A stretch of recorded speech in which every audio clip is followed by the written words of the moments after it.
Looks like I forgot to move the the board, but no, that's because I had it where Eva was.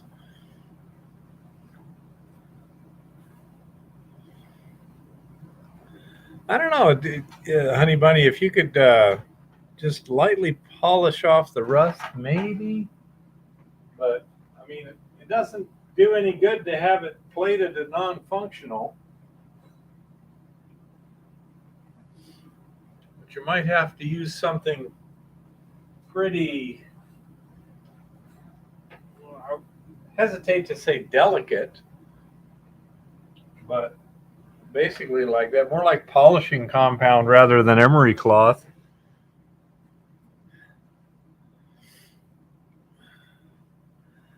Okay, there you go. You know more than I do about it. Oh, mm, oof. Well, the last week we were unable to get out in the field because we had too many other things to deal with. So we've got they had mechanical issues with the truck that needed addressing, including a damaged tire. Hey, Graham. And we got new brake pads on the van. It stopped squeaking and started grinding a little, so got those replaced. And had some visitors on Tuesday that took a day or so to get ready for and deal with, and this and that and the other.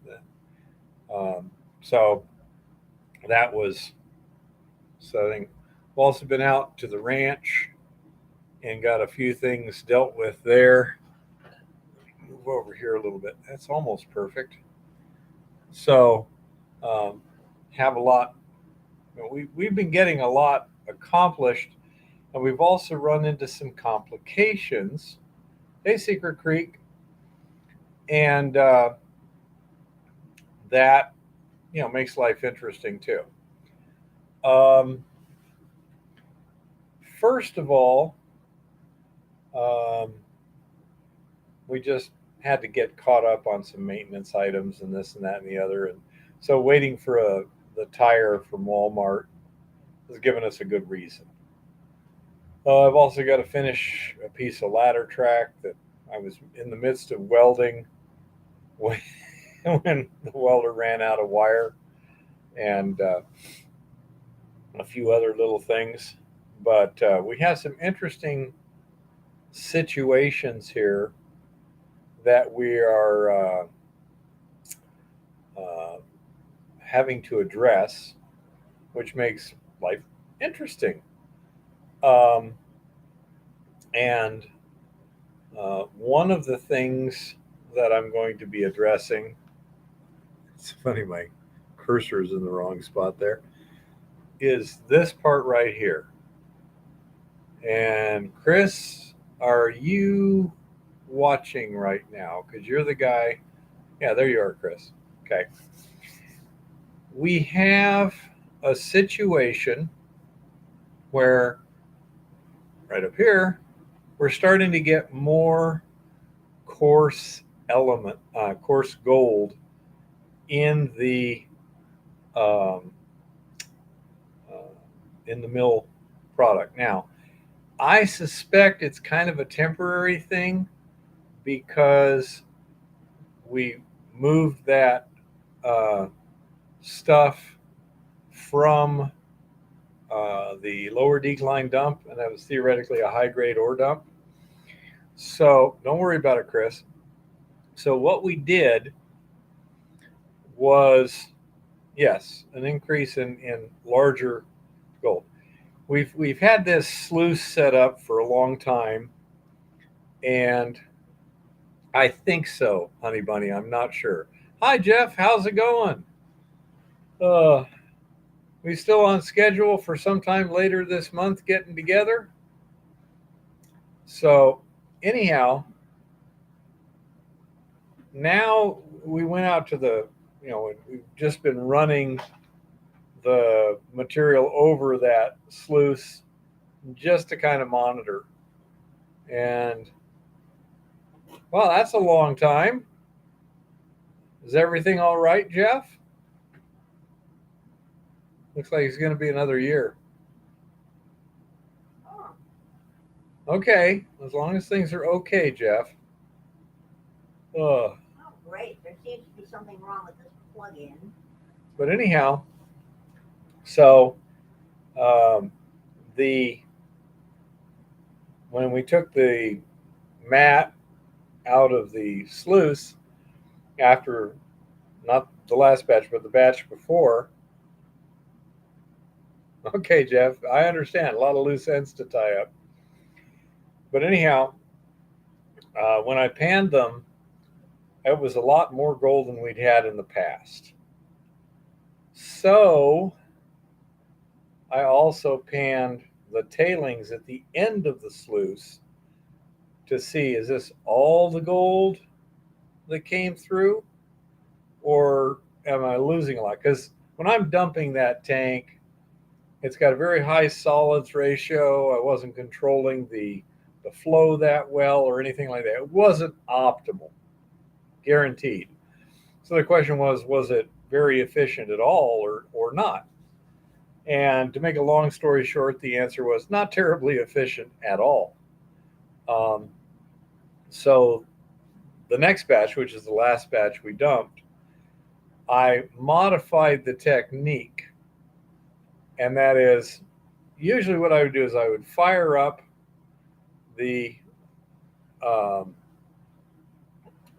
agitation pumps in the tank, get things agitated, get everything ready, pull the valve open, let it run through the sluice inefficiently, guaranteed. And then as it went down a little bit, shut off the pumps, and as the liquid level got low enough that they were getting ready to start sucking air, let it run out, and then hose out the solids that were still on the bottom. So this time, what I did was I shut off the pumps about a minute before I opened the valve. This gives time for the heavier stuff to settle to the bottom, presumably also including the gold, and give me a higher liquids to solids ratio running over the sluice, and also allow a little more controllability without things plugging up, again, because of the high solids ratio I was running. So I ran that over the sluice, and I wish it was too much gold, Lars, just too much coarser gold compared to what we had in the past. So once all the liquid ran out, and I have a larger amount of solids on the bottom of the tank, then I completely changed the location. Let me kind of diagram this a little bit. This is looking down from the top. Here's the pad, here's the tank, and here's the sluice set up here. Dumping in this corner. And so I ran that until the liquid was done. Then I took this apart here and ran it over here and dumped all the heavy solids in this area here. Because this was basically, I needed to cover this plastic anyhow. I had two little sections of plastic that were still uncovered, and I was working on this one first. So I dumped it all there.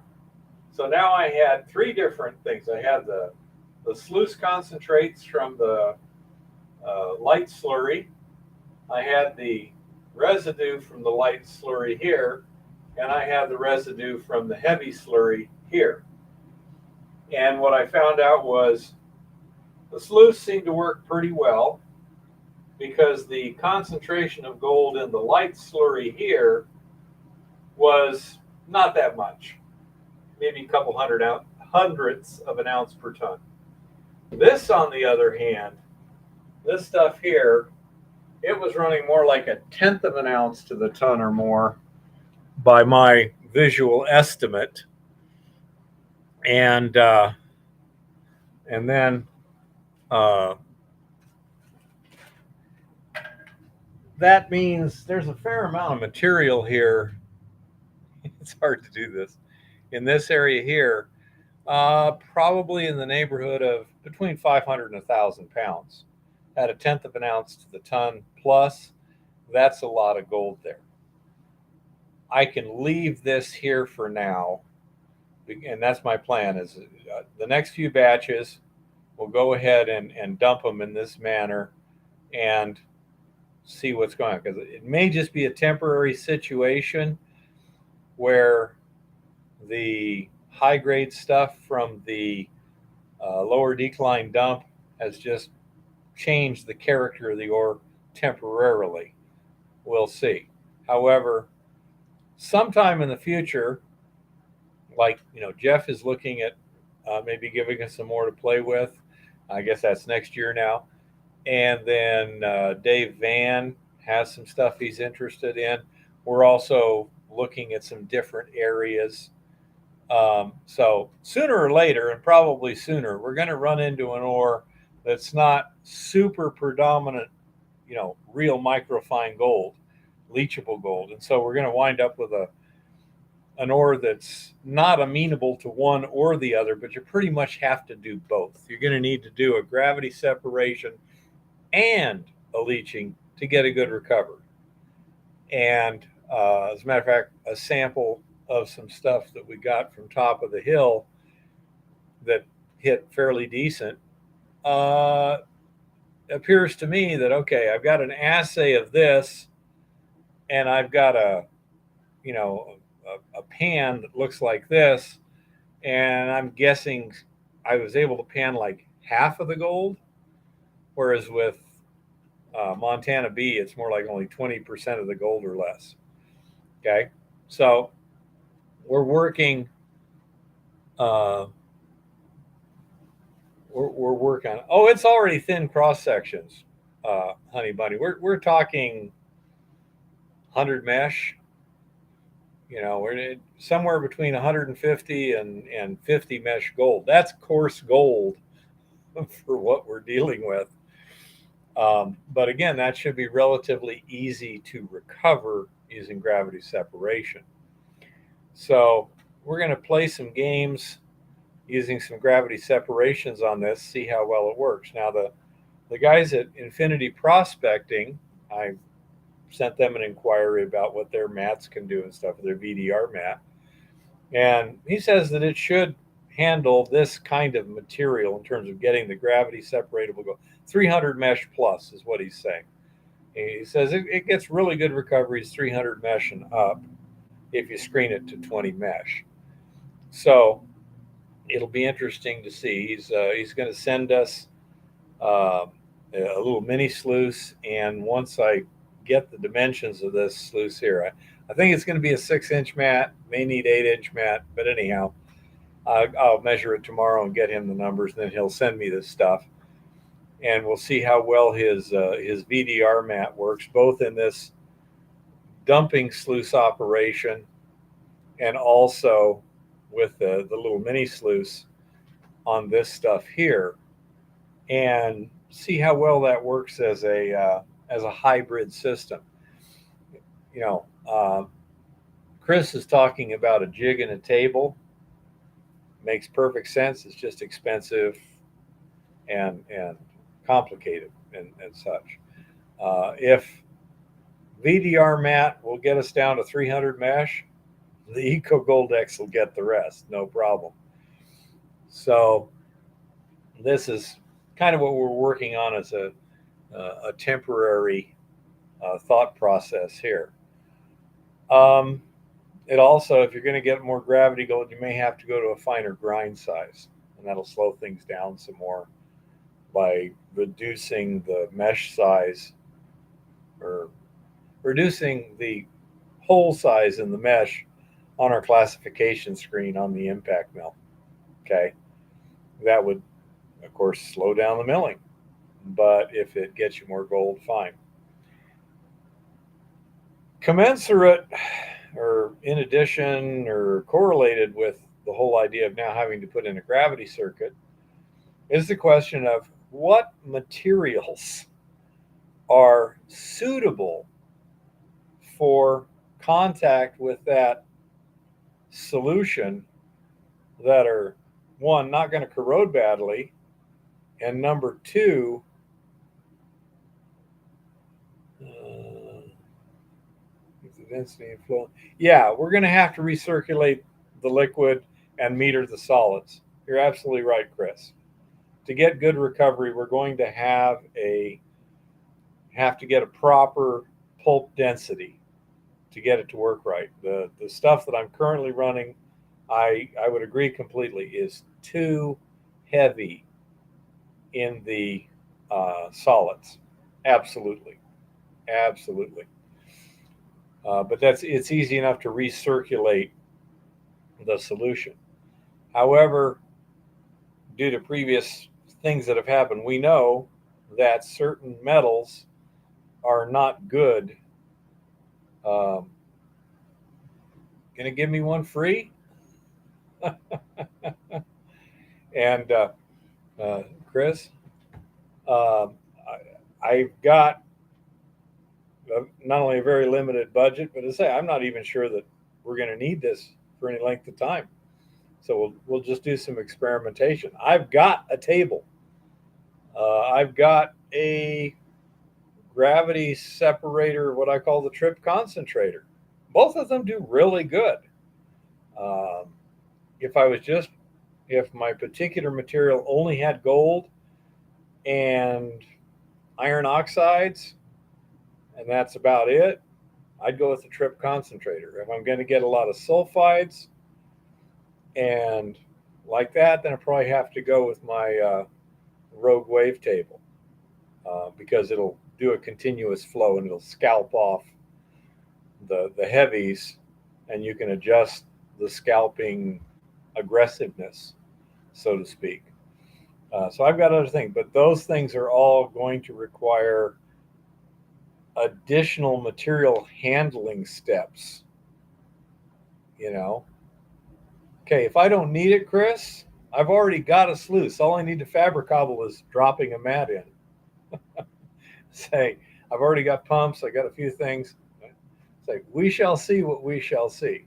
First thing is small scale testing, see what works, see if the simplest thing works acceptably or not. And I say, I've got a table. Uh, I need to be able to do about 1 ton every 2 days. Okay. I don't think I need a 4x8 table for that. Okay. So, exactly, David.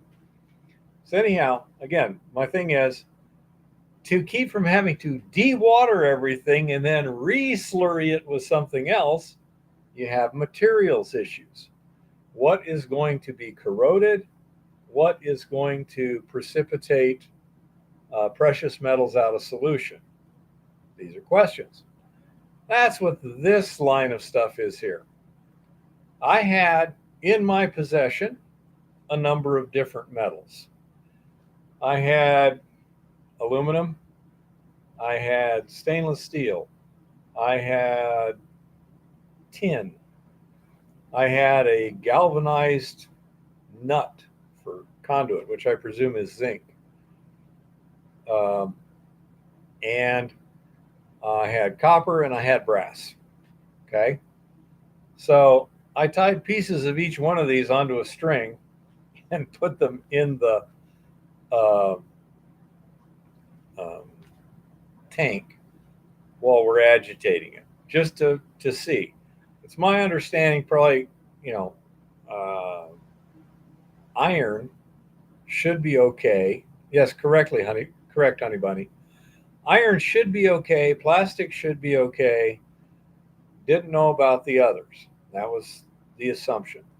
In the electrolytic cell, it looks like the anodes may be precipitating some gold on them. The cathode's getting a lot of gold on it. Okay. So I put in an iron nail just as a backup to check that. Um, the first look at it yesterday showed that the copper definitely has a silver colored plating going on. Okay, there's cementation. It could be silver, it could be silver and gold, but just with enough silver to make it look silver colored. The brass was getting a pretty significant coating, but it was more, it wasn't as smooth and pretty on it. The aluminum was showing some kind of a reaction. It's possible it was simple corrosion. The stainless steel was looking real pretty, but since it's already a silver color, it's difficult to ascertain, are we getting silver plating onto it or is it just getting cleaned? Can't tell at this point. Although there is some spots, very poor grade stainless, so it had some rust on it too. So it'll be interesting to see what happens there. But we're doing this ongoing test. Hello, Jean-Francois. I presume you got my email. I hope that was helpful. You seem well qualified to do a lot of uh, the analysis yourself. Okay, well, take a look at it and let me know.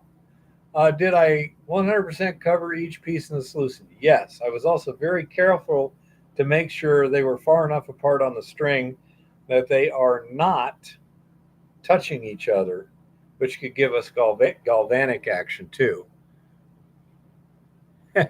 No problem, Jean-Francois. Very interesting curriculum vitae there. Um, so anyhow, the metals are hanging there with the idea of seeing what happens.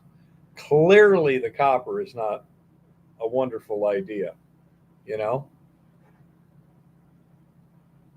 Oh, it's pretty obvious what's going on. The stainless steel, that might be a good test for in the future. That's a good idea, Honey Bunny.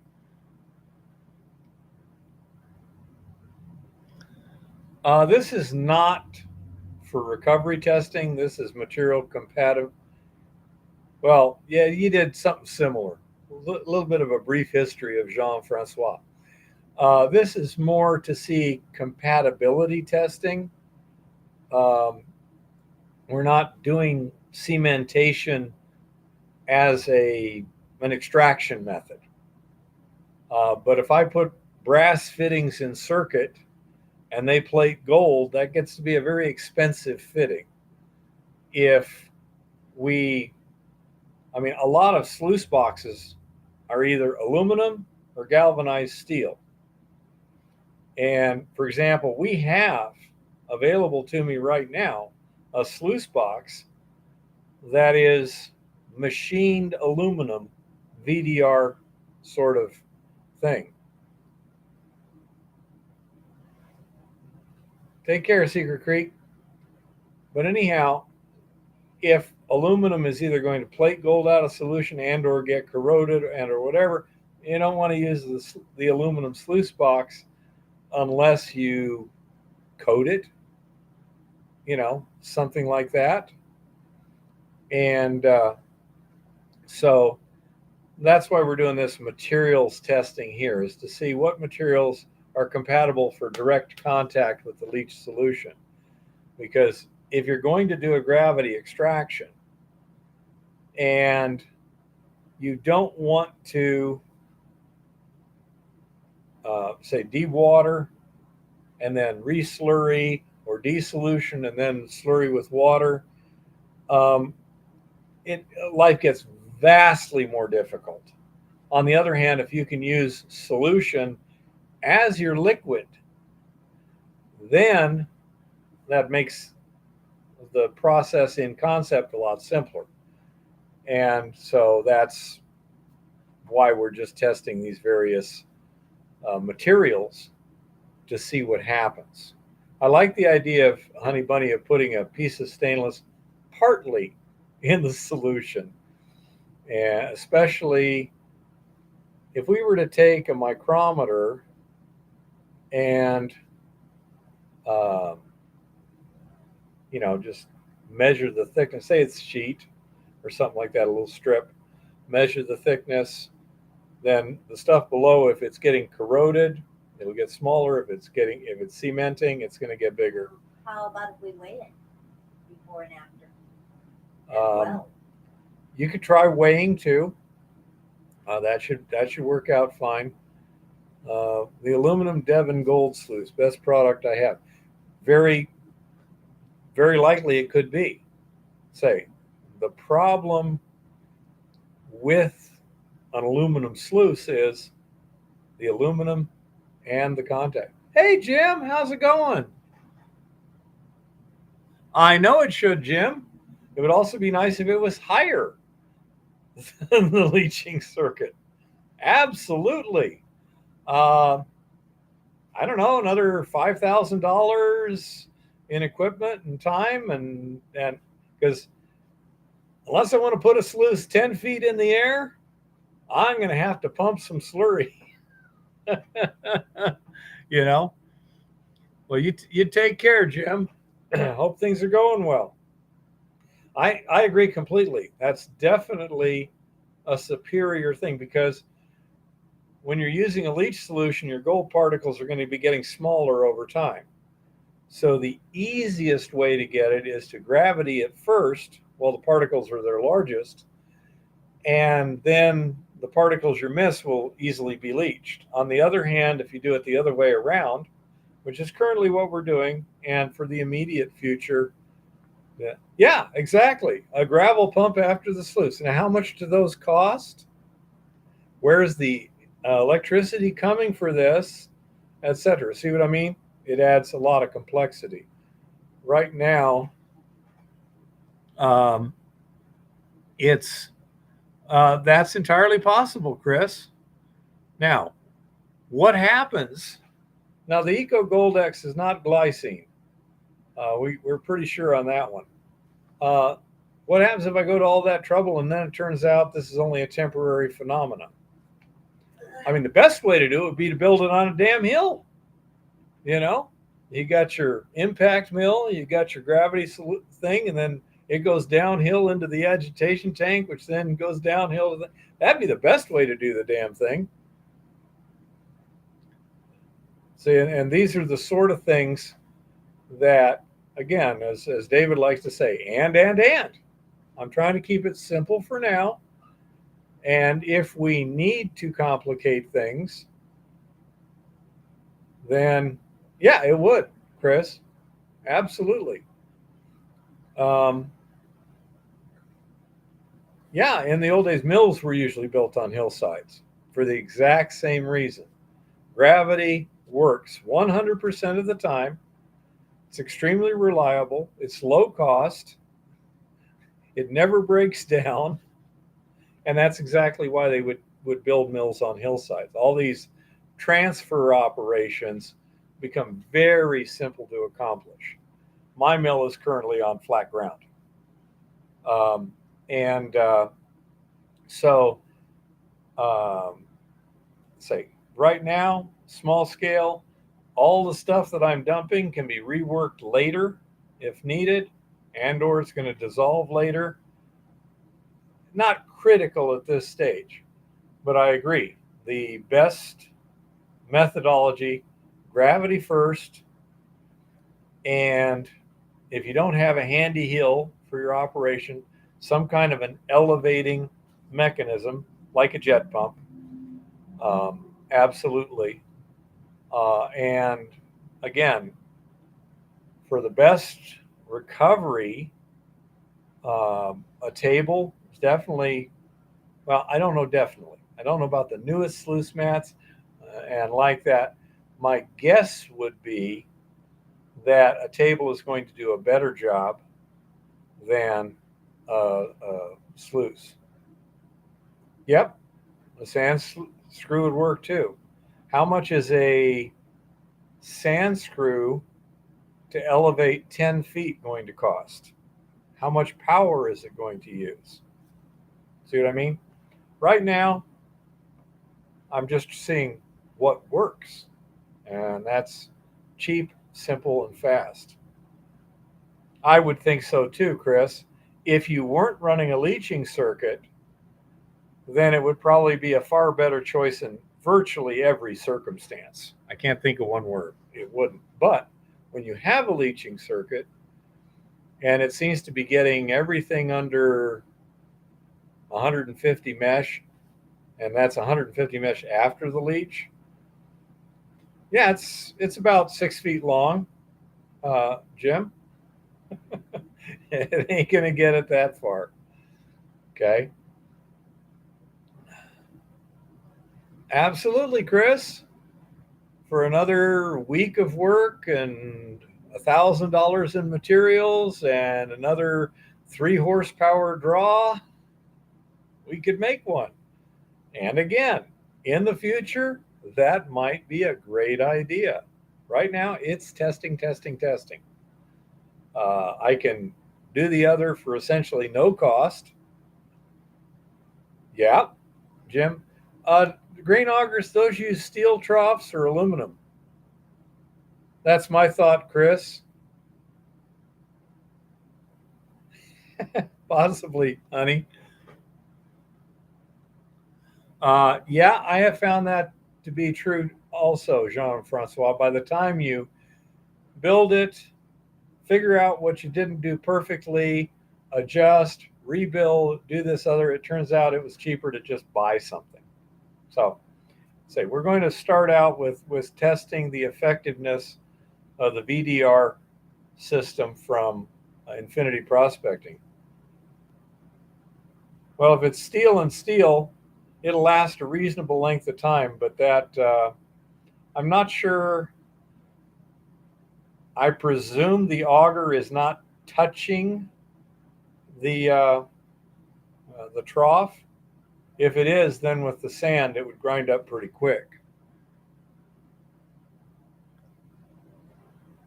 Um, as I say, so that's the idea. We'll start out with seeing how well that mat works.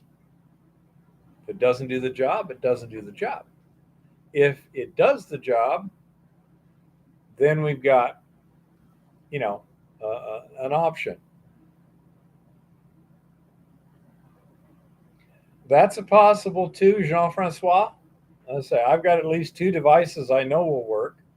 However, it would be awfully hard, Jean Francois, to beat the concept of having your mill on a hill. Doesn't have to be a real steep one or anything. Grinding your ore, putting it, wetting it, putting it through a sluice, then putting that into a tank for some agitation or just directly onto a leach pad. It would be hard to do. So that's my thought. In the low tech environment, like where you're at, then that would be extremely simple. And all you need is sufficient pump to get it, back up the hill to keep running the sluice and everything. And then if you're running an agitation tank, you're probably going to want um, an overflow on the side of your agitation tank, so you can run it in at a much higher uh, speed than you're capturing it. And so the system would be very simple. As a matter of fact, Jean Francois, I have an idea that might be even simpler than a normal agitation tank that um, would do as good as a tank, but cost a great deal less.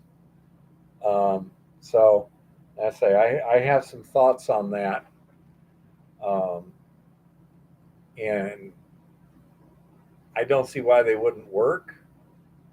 Um, I can see why it might be sufficiently less effective to not justify the reduction in cost, but is something that can also be done in the field quite easily, which is a significant consideration in many cases. So um, that my mentality, the way I tend to look at things, generally would be easily transferable to your situations. Okay. And by the way, as a quick analysis of the report that you sent me, um, it's written by the PR department, and there's nothing necessarily wrong about that, but it doesn't give you the kind of information you would need to make a real evaluation. It doesn't give you the detail, either in uh, the number of samples and the quality of the samples and stuff like that. I understand, Jean Francois. Um, so that is a fairly standard PR done um, report. It's designed to sell stock and get investors and stuff.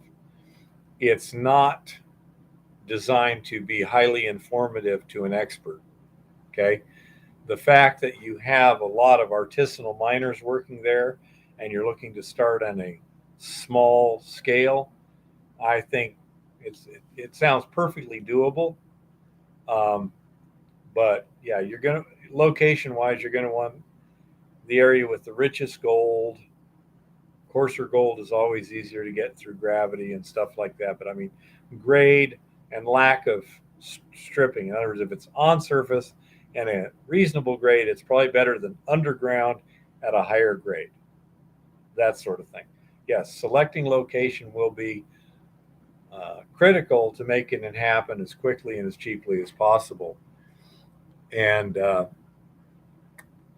so that's uh, that's the situation as I see it right now. I gave you a little more detail in that my response to your email.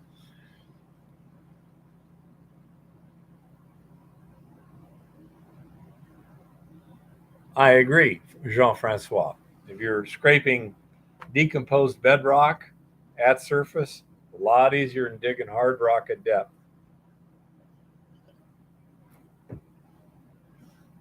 So I say that's my thought on the idea. The report itself was not terribly informative, in my opinion. That's not unusual for those sorts of reports. Again, they're trying to sell stock and encourage investors as opposed to inform an extractive metallurgist or a geologist to where they get started and what they should do. Okay. But I think it's potentially quite doable.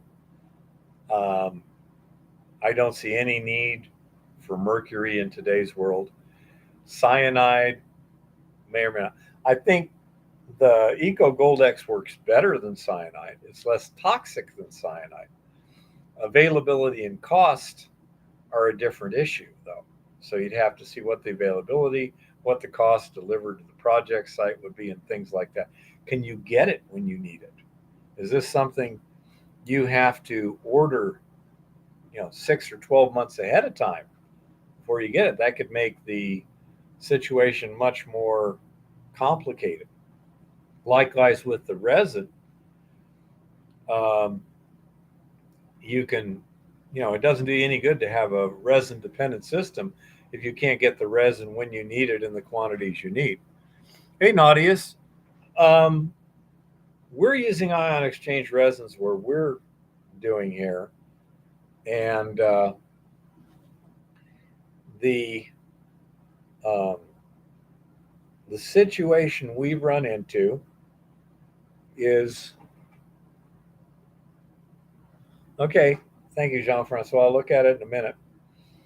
Um, the situation we're looking at is the loading factor of the resin appears to be in the neighborhood of 1.5% gold per wet weight of resin. Okay. Um, and the stripping is relatively simple. However, We have not gotten the resin to strip to where it's anywhere near its original capacity to hold gold. I suspect what's happening is you have these bonding sites, and the bonding sites are being filled with a number of things: gold, silver, iron, lead, all kinds of stuff. Okay. Rock Butcher was able to do the XRF and tell us there's a lot of stuff in there. It's only like 1/3 to 1/4 of the adsorbed materials are actually gold, you know?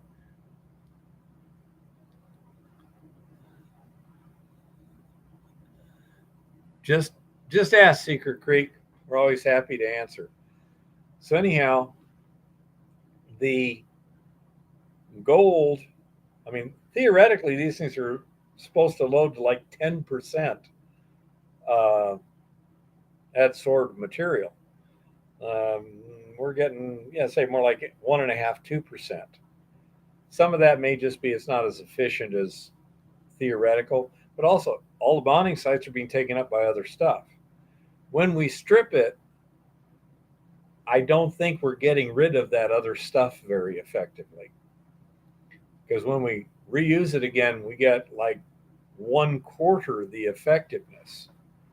So rather than being able to efficiently reuse the resin at this time, we're just using fresh resin. It's relatively inexpensive. Um, we're using 333 grams of resin. 1 kilo per 3 cartridges. Okay, 333 grams. So 333 divided by 454 equals about 3/4 of a pound. And I think it was like $16 a pound or something like that. Something along those lines. Okay, let's go $16 a pound. It's in the ballpark. So we're using about $11, $12 worth of resin. Let's see. So we got, what's the price of gold now? 1950 roughly, divided by 12 troy ounces, 162. No, 1950 divided by 31 grams is $63 a gram roughly. Okay. So we're getting 4 times 63. So we're getting $252 of gold sticking to, what was that number I gave? $12 worth of resin? Yeah. Okay, 5% cost. Okay. It could be worse. In Jean-Francois, yes, we staged the resin. I have no experience with zinc dust on this. We tried a bit of zinc dust in one of the cartridges, and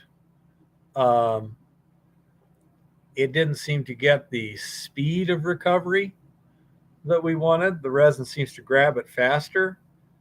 However, zinc is well-known technology. It's relatively inexpensive. It's relatively low tech. And so that is not a bad. And yes, people do use zinc for the Eco Gold X2. I'm wondering if maybe copper might be better. Anyone happen to know what the current price of copper versus the current price of zinc is? I just have no idea. I think copper is significantly more expensive. Correct, Naudius.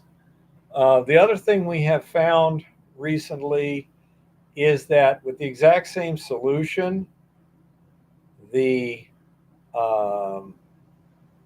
Pura Gold resin is much more selective for gold than the Max Water resin. The Max Water gives us a bead which, judging by color is somewhere 65, 70% gold. The Pura Gold, it's bright, buttery yellow. I would say 90% plus. Oh yeah, the pure gold is about 22 karat. You know? It's pretty stuff. Yeah. Possibly Jean-Francois.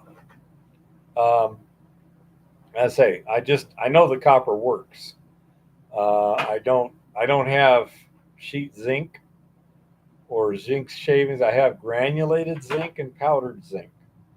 We tried those, and with the relatively small amount we put in a cartridge, it wasn't recovering gold with the contact time of the resin. We could pump the solution through the resin much faster than we could do it through the zinc. So we didn't worry too much about it.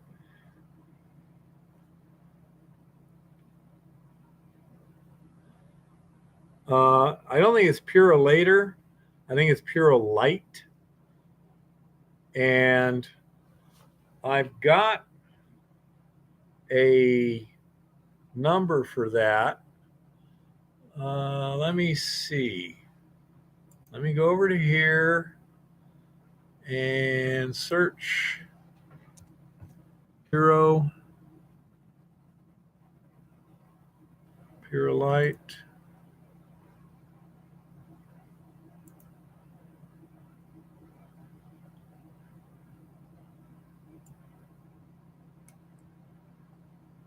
Come on, you stupid frickin' goddamn piece of shit computer. I just want to highlight this and copy it. Control C. Thank you.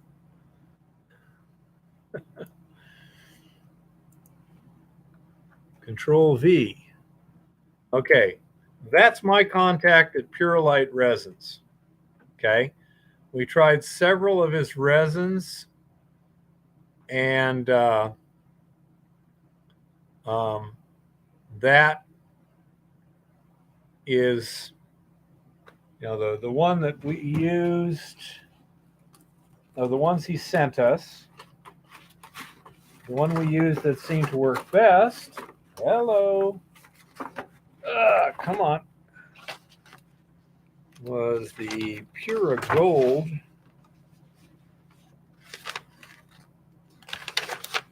Let's see.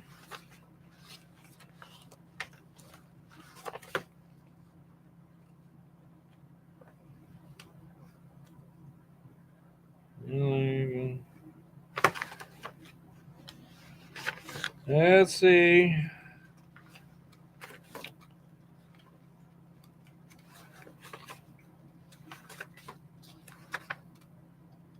Done a little test of analysis. I would have thought I would have run into it by now.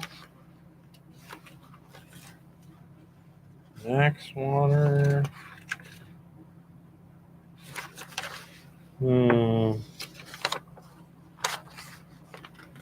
Operating instructions.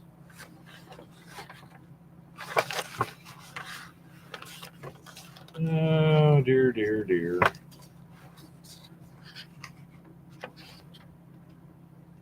There we go. Here's what, oops. There's my thing there. Yeah, that's not necessarily a bad way to go. And the resin we used was the Puro Gold MTA 5011. MTA 5011. That was the best resin that Gabe sent us when it came to the kinetics. How fast it absorbed how much gold. Okay, that was the fastest. And if you got people who are knowledgeable with zinc cementation, I don't see any reason you shouldn't start with that. It's fairly simple, low-tech stuff.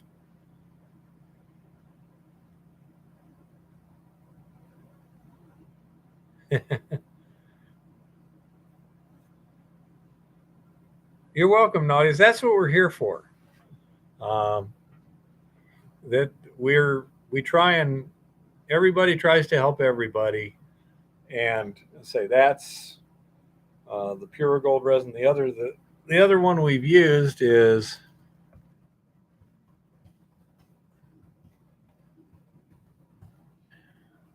that works pretty good too. It's not nearly as selective, but it grabs gold fast also. So those are the two we've got. Yeah, it's pretty heavy plating, Jean Francois. Um, but say, my thought is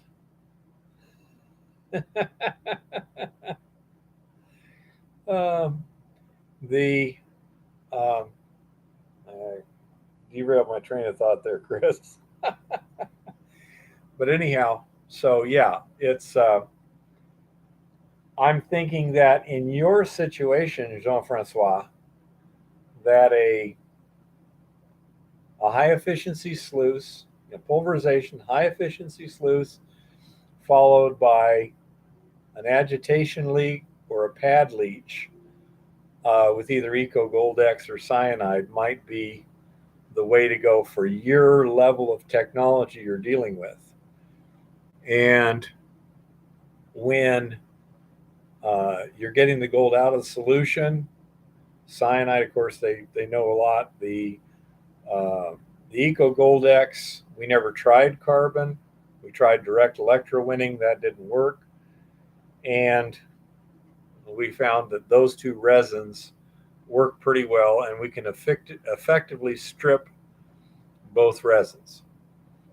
Um, in the long run, um, your efficiencies, efficiency improvements may justify the capital costs of much more complex equipment, but initially you want to get a positive cash flow going, in my opinion. You know, yeah, Jean Francois, that is one of those parameters that can't be estimated until you've actually got a sample of the ore you're planning on running. You know,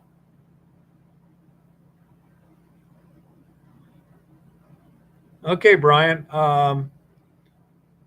How how quickly are you able to run the Eco Gold X over the zinc shavings? Okay. Okay, Jean Francois, that would be the next step. Look around and see a situation. Let it soak for days. Yeah, that's the problem. It's slow. Um, Jean Francois, I would like to give you a link. Where is it here? Yep, that's good. I'm going to go to my um, uh, website. Control C. And here's the link to that. Control V. Now, if you go there, there's a mining project checklist, I think. There's a tab, project checklist instant download. What that is that's just that. It's a checklist that shows you a lot of the stuff, at least in the United States or Canada, where you need to evaluate with each project. It's like 4 pages. And that might help you with something so you got something on paper. You will also notice on that uh, website, there's the Mining Projects Economics Estimator, which is exactly what it is. You just punch in numbers like ore grade, recovery percentage, extraction percent, all these things, and it'll crunch the numbers for you. And that allows you to, again, just punch in some numbers. Okay, Brian, and come up with some estimates.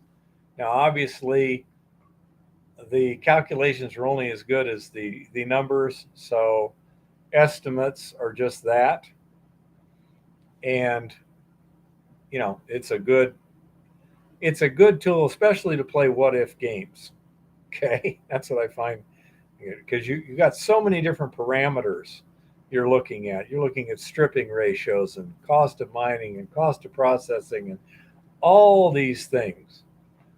Um, and it allows you to do the calculations pretty simply, where you don't have to do all those intermediate things like, okay, I've got something this big. How much rock is that? And that's such and such a grade. How much gold is that? And what's the stripping ratio? All that, it'll do it for you. You just punch those numbers in and it'll do it. Okay. So I say those are a couple of tools on my website that are specifically designed to make life easier in these situations. Okay.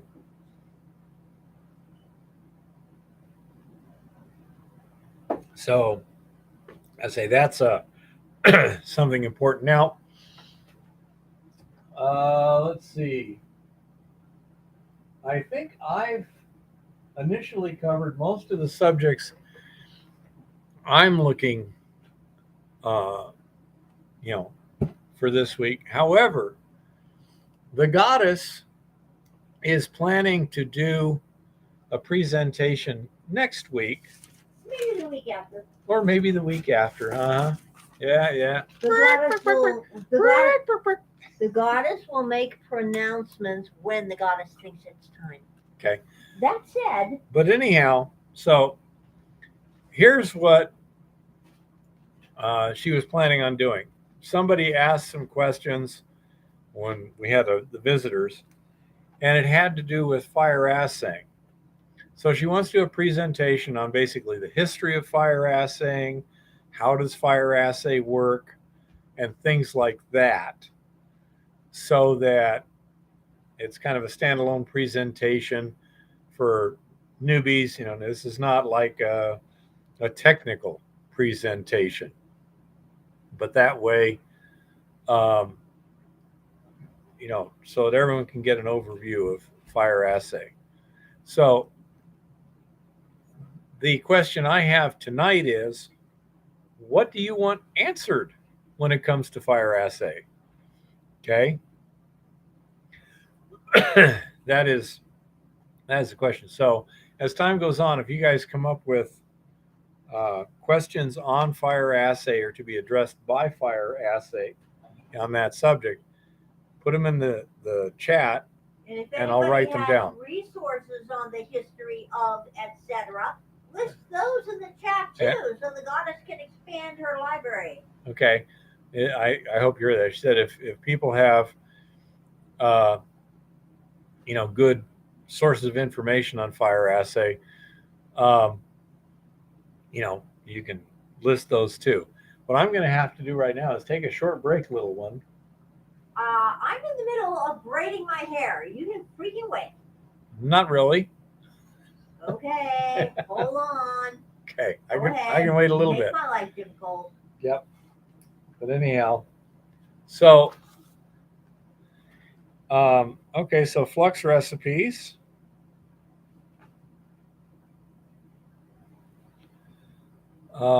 Yes, a lot of it is flux recipes, Jean-Francois. Absolutely, especially how to do reduction potential assays and stuff. That's a subject all its own. Hi, everybody. Yes, I am rebraiding my beautiful, soft, silky, longest it's ever been in my life hair. This is so cool.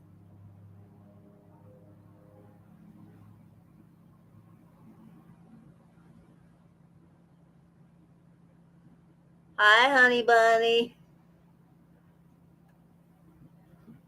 I know it looks way better down, so to speak, honey bunny, but the thing is, I have to have it up when I sleep anyway, because ever since I had that surgery, I've got nerve damage on that side of my face. So if even the feel of my hair brushing against my cheek actually physically hurts. So, basically, I've got two choices. Three choices. I can do a single braid down my back. I can do two braids, which I can do myself, or I can do a ponytail, which doesn't work as well.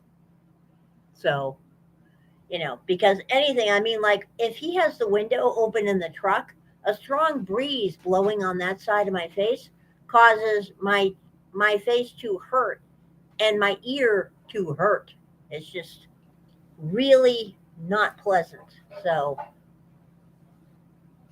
I go ahead and braid it. And, I mean, it could be worse. It could be a lot worse. But yeah, what I'd like to do, my plan, I want to do some deep diving on assaying because it does have a couple of thousand years of history that I'd like to go over again and refresh for my memories. And also, I'm figuring there's other cool things about it that I haven't had a chance to get into yet because most of the rocks I get are the same type. If I got more different types of rock, I could have fun doing different things. That doesn't sound very pleasant, honey bunny. Oh man, that sounds awful. By the way, I found something recently I'd never seen before. Yeah, he had never seen a meatloaf pan. Can you believe this crap? Apparently, they make meatloaf pans where all the drippings go into the pan below. And since Eva's teeth are an issue at the moment, we're trying out a bunch of meatloaf recipes. Works really nice. Yeah, can you believe he had never seen a meatloaf pan? I mean, talk about cultural deprivation here. Oh man, the harshness and negativity. Oh man, honey bunny, that would totally suck rocks. What happens with mine? The surgery also left me with tinnitus for the first time in my life. Well, Jean Francois, you are in Canada. And there are some parts of Canada where the concept of meatloaf is pretty much an alien concept to begin with, you know. Though you guys have amazing poutine, I will say. I love poutine. Well, yeah. My paternal grandmother, Meme, her family came partially from Quebec and partially from Montreal, and she made the most amazing Christmas pork pies you have ever had in your entire life. And oh yeah, she can make poutine. Ayurvedic spas? Ayurvedic. Ayurvedic? What are those? It's Indian type medicine about humors and hot and cold body spirit. It's really cool stuff. Exactly. You guys are huge on tortillas. As a matter of fact, I used to have about a pile of recipes this big that I got from Meme of all kinds of amazing meat pies from Canada. Yep. It is really Ayurvedic medicine is really cool. Yeah, right now, Eva's teeth, she doesn't have Oh, any upper teeth right really? now.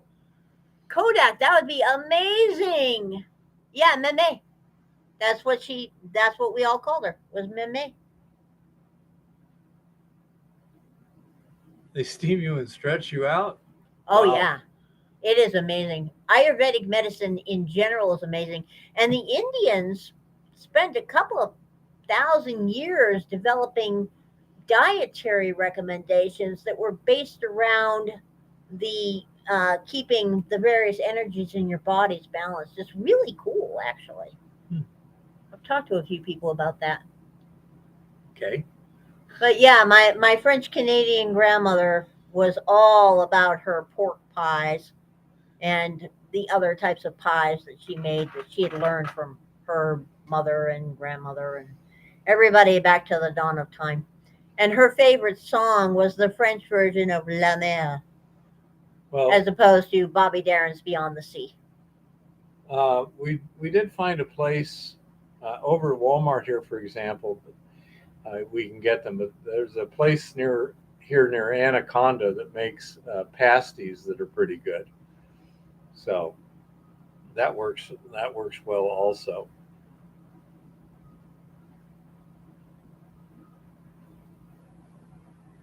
Well, that is true, Jean Francois. I wasn't saying that I was endorsing vegetarianism. I was just saying that some of the ideas they had that combined the principles of Ayurveda with the types of foods that you eat and what you eat together are pretty damn cool to study. I mean, personally, I'm definitely not a fan of vegetarianism. I'm not a fan of Dr. Kellogg, the quack, or any of his breakfast cereals. So we're totally not on board with that stuff. Yeah, she's low carbohydrate, and you can't do vegetarianism and low carbohydrate at the same time and live for very long, I would think. Well, it's not just that. Mm-hmm. Well, yeah. I just said it was cool. I didn't say I believed it.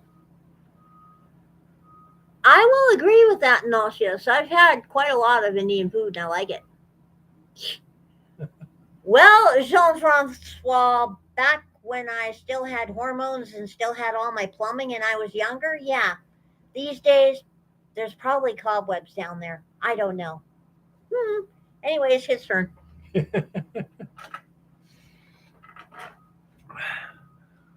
Well, that got totally out of control. Kellogg was a religious nut, okay? And the people who founded the American Dietetics Association were a bunch of Seventh day Adventist religious nuts. Well, This is a known fact. if you like Indian food, we found something that works pretty good when we're out camping. We can take a package like this and mix it with meat mix or whatever canned meat that we have if we want, and it makes a really good meal out in the field. This we buy this at Costco, and they also have Madras potatoes, not Madras potatoes, curry potatoes or something. What is it? Bombay potatoes, but those are high carbohydrate, and so we don't take the. I can eat those, but Eva has to be very careful with that much carbohydrate. But mixing it with 2 pounds of meat gets it low enough. But so anyhow, um, we found that that does taste pretty good. I was thinking what we really need to do is get some. Um, I forget what the Indian bread is. None. Naan, but I think um, uh, pita bread would probably work okay instead. Oh, okay. Either one is Uh, going to be a carb bomb. let me see. Okay, I'm going to little one. Here's the thing to the remaster of CW Almonds thing. I am going to save this. Yeah, please do. Okay, Please save. it is done, and I know that you were looking for that also, Jean Francois. So you might find that pretty good. Okay, Naudius. Yeah, Coulter's pretty cool. Uh, he's got he's got a talent for making stuff that, and I say he's a nice guy and everything too. So I like him. So anyhow, um, there's uh, a number of things going on right now. Unfortunately, it doesn't. It looks like Jeff Kablock in the near future is not one of them. But we will be heading out, in all probability, to Montana Bee this weekend, and just production mining basically. We're working at the mill during the week. Um, Not this upcoming weekend, but the one after it, we should be going back to Top of the Hill, doing some more exploration and such. We got some things we need to take a look at, and I may start actual work trying to open up that attic there. Plan is to buy a cheap wheelbarrow and cheap shovel and a cheap mattock or pick, whatever's less expensive, so that we can just leave them there. Go down there and start cleaning out that uh, portal area. Um, I think I can probably get up pretty darn close to that face in less than a day. Once I get close to the face, then we'll see what the situation is, because it appears to me that you got a fairly steep hillside coming down here, and then you got this face, and then you have a bunch of debris here with some rails coming out. And this has a couple of dead trees laying on it, a big boulder or two. So once I get in here close, if the old timbering isn't solid in here, this out here they did pretty lightly. I think it was mainly to cover for snow. But if this isn't well timbered, this is starting going to get really complicated. And before I can get real close, I'm going to have to rope off and come down from the top and knock down anything big enough to roll down the hill and hurt me. So we have a fair amount of work to do there, some other exploration work, etc., etc.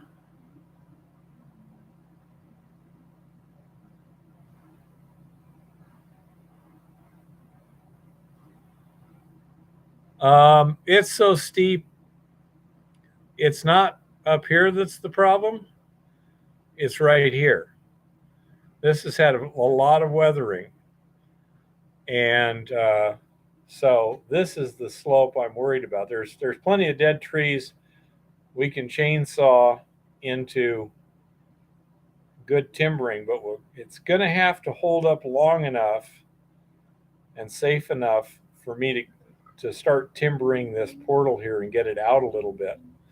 So um, that's one of those things that we won't really have a good idea until we get into it. Also, as soon as we open this up, we have to be concerned about gases in there.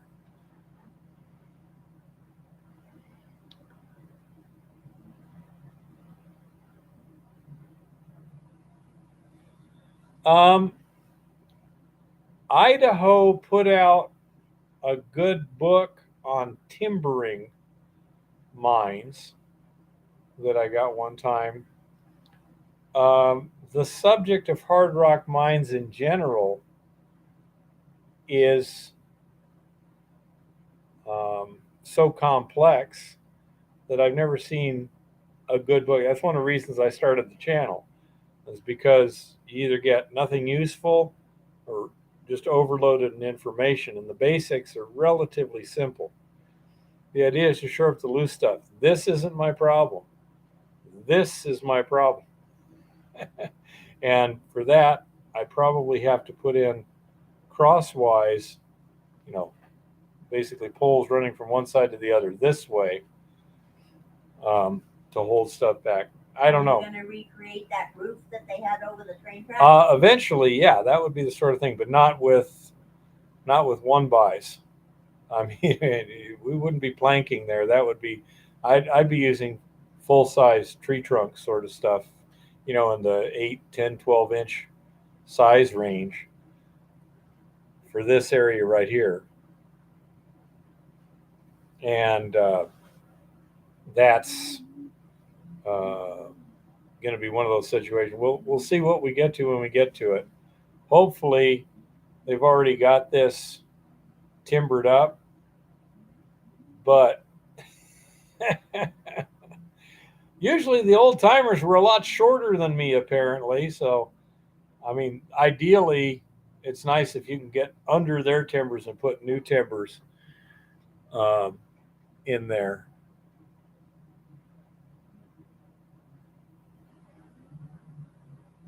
Huh. Yeah, probably Nautilus. Do we have a lot of strong rope? Not on hand. Got some cable. Yeah, something like that would be nice, Chris. We got lots of dead trees around there. So it would be, hey, Tricky Dicky, how's it going? Um, you can cut them into reasonable sized chunks. Shouldn't be too hard. Plus, there's plenty of stuff uphill that'd be easy to drag down, you know? And so um, there's just lots and lots of wood laying around there. Shouldn't be a problem. Got an Alaska mill. I have no idea what an Alaska mill is, Chris, if that comment was towards me. If you're talking about a sawmill, yeah, uh, we have access to a sawmill. The problem is, um, it's a number of miles away. That's not a problem. But I mean, getting the materials down there will be a pain. Whereas literally, there's trees like this, dead trees, just laying all over the place in the way. It's it's a real freaking pain in the ass. There's so many dead trees. So okay, a chainsaw sawmill. I know what you're talking about now. I think with the relatively short lengths and everything we'd need in here, we could probably freehand without too much trouble. I don't think it would be an issue. But I say when you're literally got dozens of trees this big laying just right up there on the slope, and many of them in the way, you're having to step over them everywhere. It's like, oh yeah, let's cut this sucker up and get rid of it, use it for something. This area here, not a problem getting timber. You know, it's not going to be a problem at all, in my opinion. Yeah, exactly.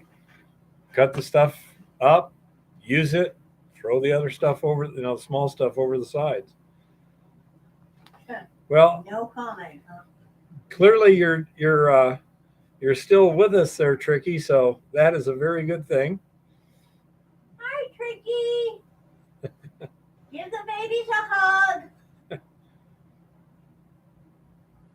Yeah, exactly.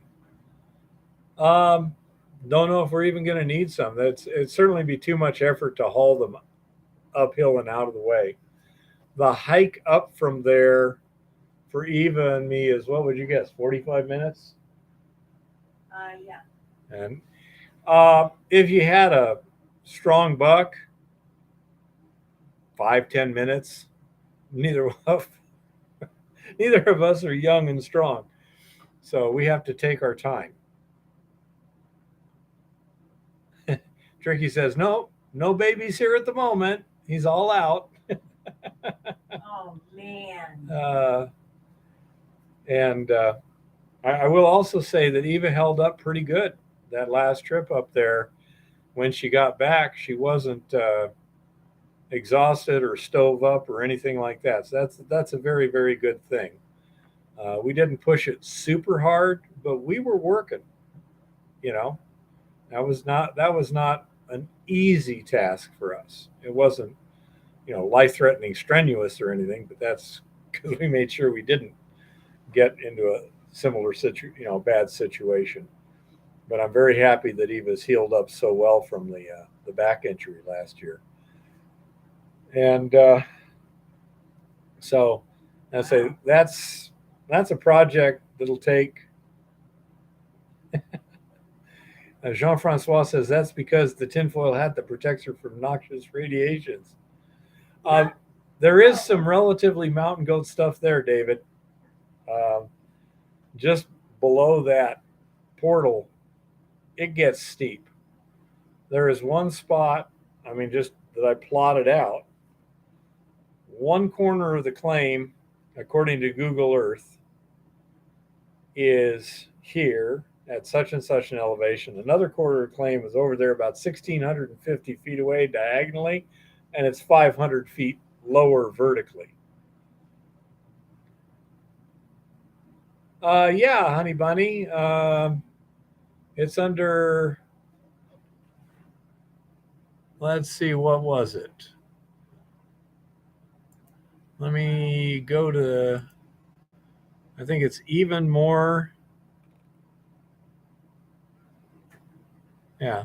Number 343, more exploring the forest primeval in the rain.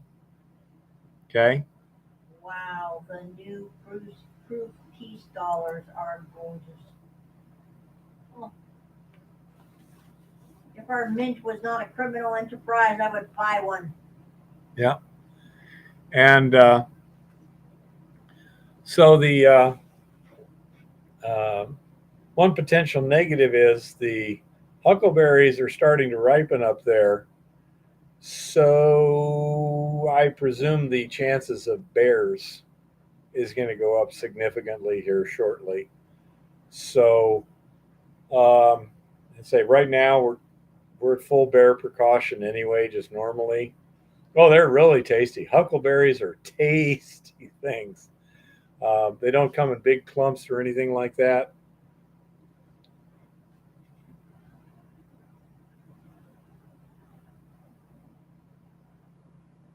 If you dissolve 1 gram in 25 mils of aqua regia, I presume one gram of gold, 1 gram of ore, 1 gram of what? Um, so as long as you're not neutralizing the aqua regia, like I've seen um, some ores, limestone type ores, that if you did that, you'd probably just come close to neutralizing the aqua regia. Or you should be able to get everything to dissolve, but I'm not an expert. If anyone is more knowledgeable, jump on there. Um, I think that kind of a ratio is about normal for uh, atomic absorption work and stuff.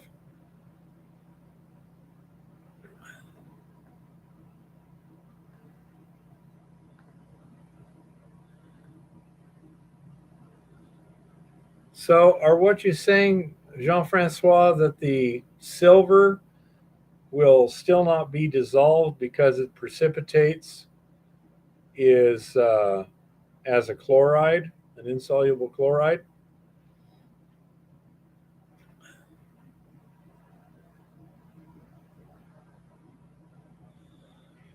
Beyond my chemistry level, honey bunny. But there have been times where I've had to neutralize it first before digesting. So anyhow, um, I say we're using full bear precautions. Eva's got the bear spray. I've got the 44 Magnum, and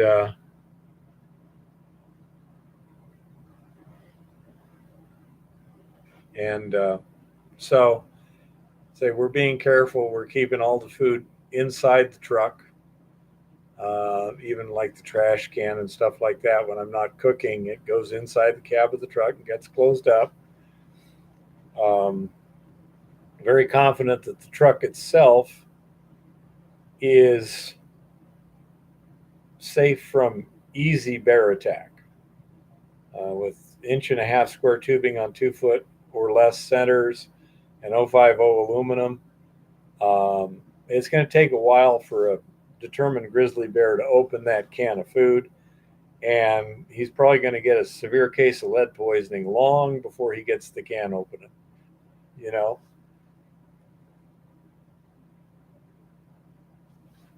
yeah, I bet you Jean Francois is the only one here that's had an actual conversation with Almond. Anyone else actually had a conversation with him?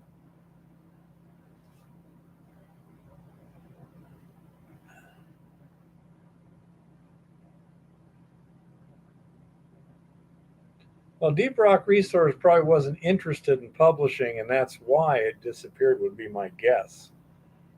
Uh, so they're probably interested in mining, and that was just something else.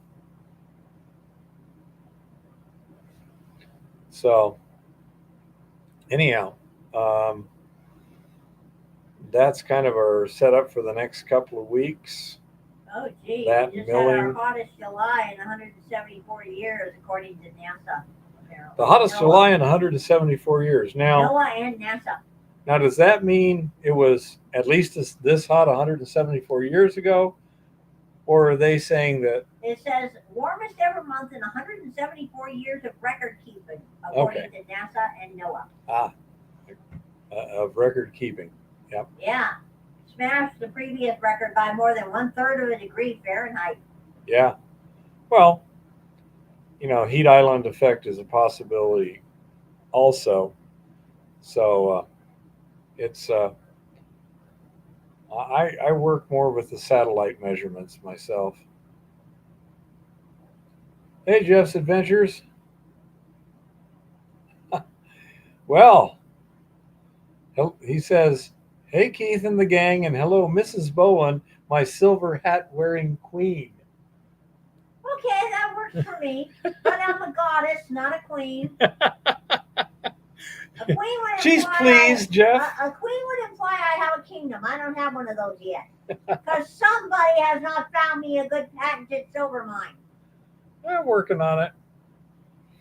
But anyhow, so that's kind of the situation there. Lauren is up in the hills. He's working on that project where they put in the log cabin and stuff. So he is having a good time. It's interesting. They're doing a lot of exploration work up there. He was doing a lot of construction up till now. Mark Robinson says, I have a silver mine. Okay, Mark, where are you at? And how good's the ore? I think he's trying to steal my wife. I've told you once, I've told you 1,000 times. God forbid you ever die, because as soon as you do, all of these men who keep flirting with me will all disappear rapidly. This is a known fact. Jefferson County, well, that's pretty darn close. What, near the Boulder Basin area there, Mark? And what's the ore grade roughly? Jefferson County, Montana? Yes, Jefferson County, Montana. I believe that's just south of us here. There may be more than one Jefferson County. That's why I asked. Not in Montana, there wouldn't be. We're doing pretty good, Jeff.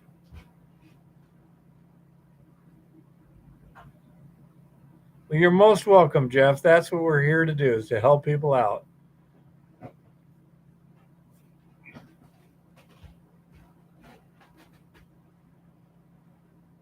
So, still waiting for Jeff to answer the question. I presume it's in the Boulder Basin area. There's a lot of stuff in that area. Yeah, that's close enough for a day trip, little one. Yeah, I know. It's close enough for a day trip. I know where Jefferson County, Montana. Sweetness, Mark. Okay. Need some help? 1/3 of an ounce gold and 28 ounces per ton silver. If I can figure out how to get the silver out, can I have some? Huh.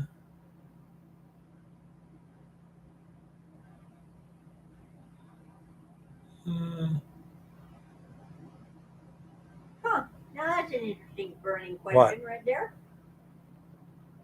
Somebody is trying to figure out whether hush puppies originated as a food in Western Africa. I have no clue. Neither do I. I don't know. I suspect in Western Africa they probably didn't use a lot of deep fried stuff. Well, actually, it turns out, according to him, in Western Africa, they've got something that looks almost exactly like a hush puppy that's made out of chickpeas. And in some areas, once cracked corn came in, they started making, in Yoruba, wherever that is, they started making... Aruba is the Caribbean. Yoruba, not Aruba. Oh. They started making them out of cornmeal. Okay. Boulder Bathwood. Well, yeah, Mark, but that covers about 70 by 50 miles. He's being cagey. Oh, that would have been nice, honey bunny.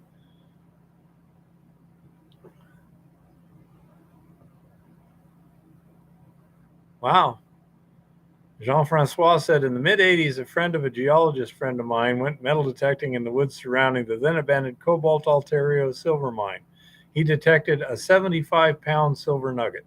Yep. That particular region is like world famous amongst us silver people. Yep. So, yeah, Mark, if you ever want us to swing by for a day visit or something, let me know. I would love to. Eva would love to. So that's close enough that we should be able to make a day trip out of it without too much trouble. We have bugs. We're not restricted to only one day. We got a bunch of other stuff to do this summer. Mm-hmm. We may not be restricted to one day, but on the other hand, we may be restricted to one day to other stuff. But yeah, we can easily camp overnight if needed or whatever.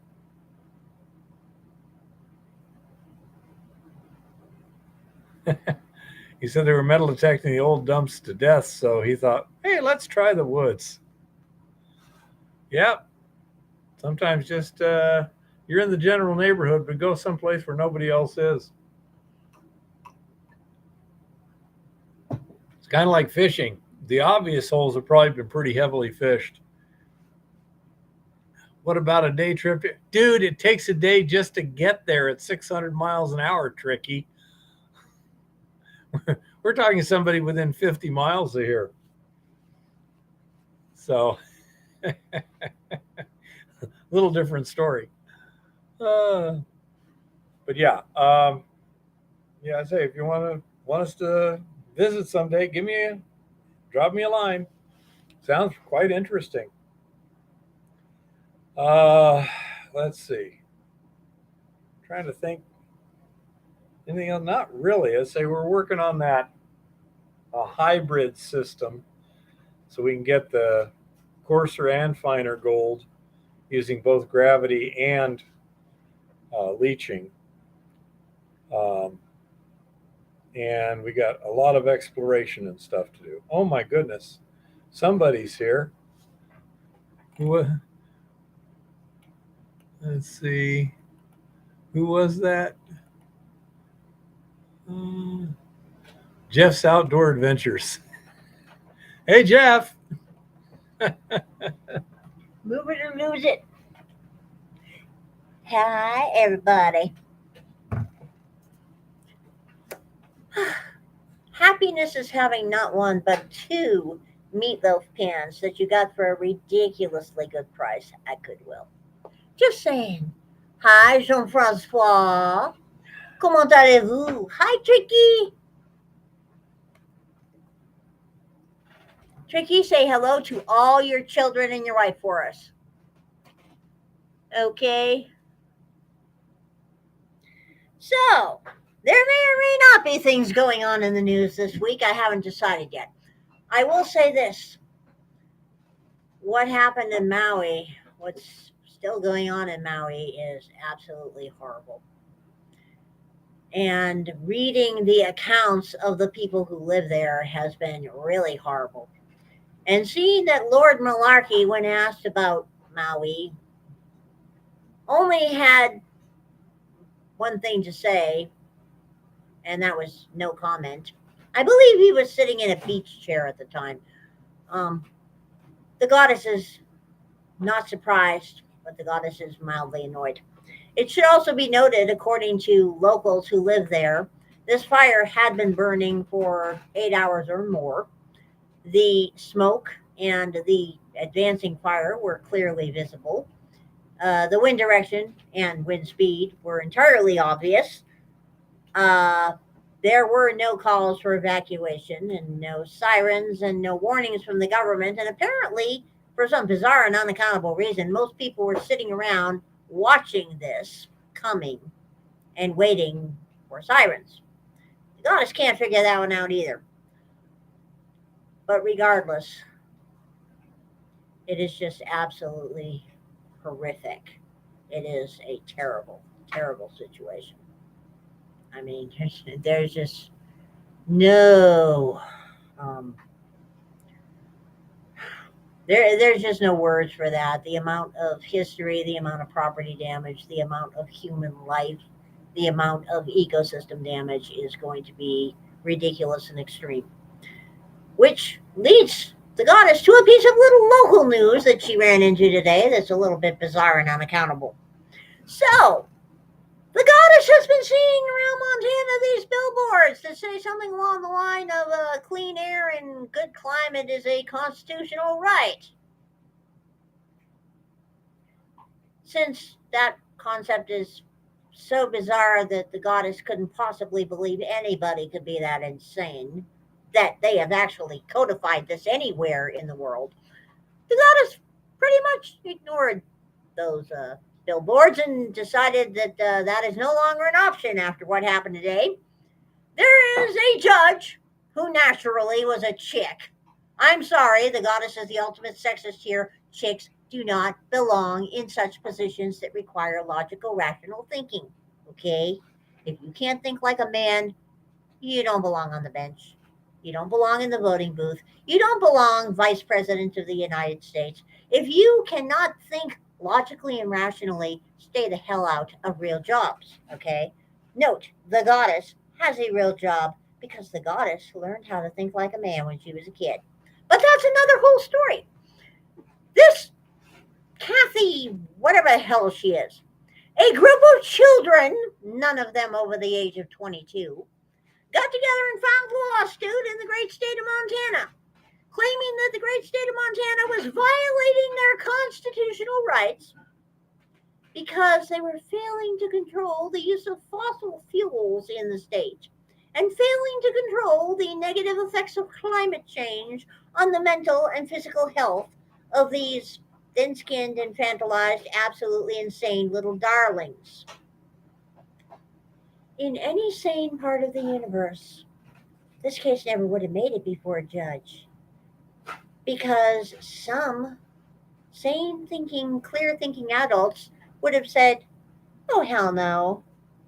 Go away. Bless your heart, you idiots. Were you beat by the stupid stick before or after you ate the fruit of the idiot tree?" That is the operative question here. Instead, apparently, some district judge somewhere in this state, I'm assuming it's attached to one of those damn cities like Bozeman or Missoula or Billings, okay? I shall find out. Not only heard this case, but found in favor of these delusional children and their cause that indeed, in a first ever case of its type in the United States, so now precedent has been set, the government is responsible for protecting you and me and everyone else from the effects of climate change.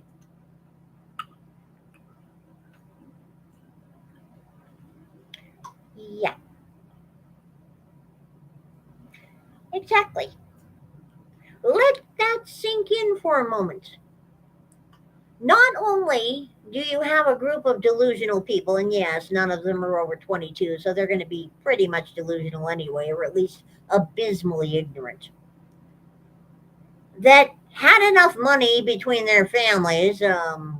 Just guessing, I'm pretty sure they're transplants from the left coast or somewhere equally bizarre and obnoxious, to mount this lawsuit in the first place. And there were enough judges around that were crazy enough to advance the cause of this idiotic lawsuit that it made it before a district judge who, being an absolute idiot, who happens to be a chick, there are also idiot dudes, I will be the first to admit this. This one gives all chicks a bad name. We need to do something about the idiots in our population here. Ruled in their favor. So now the state legislature is apparently going to be tasked with the job of creating a framework of legislation to ensure that this supposed constitutional right, the goddess does want to read the Montana Constitution again to see, because it certainly ain't in the national one, will be protected, and all of us will be safe from climate change. Yeah.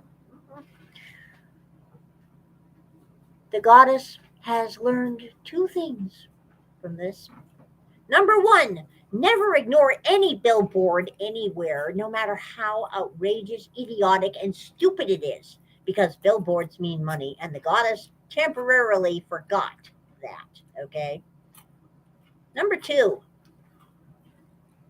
all of us need to get even more politically active in our states.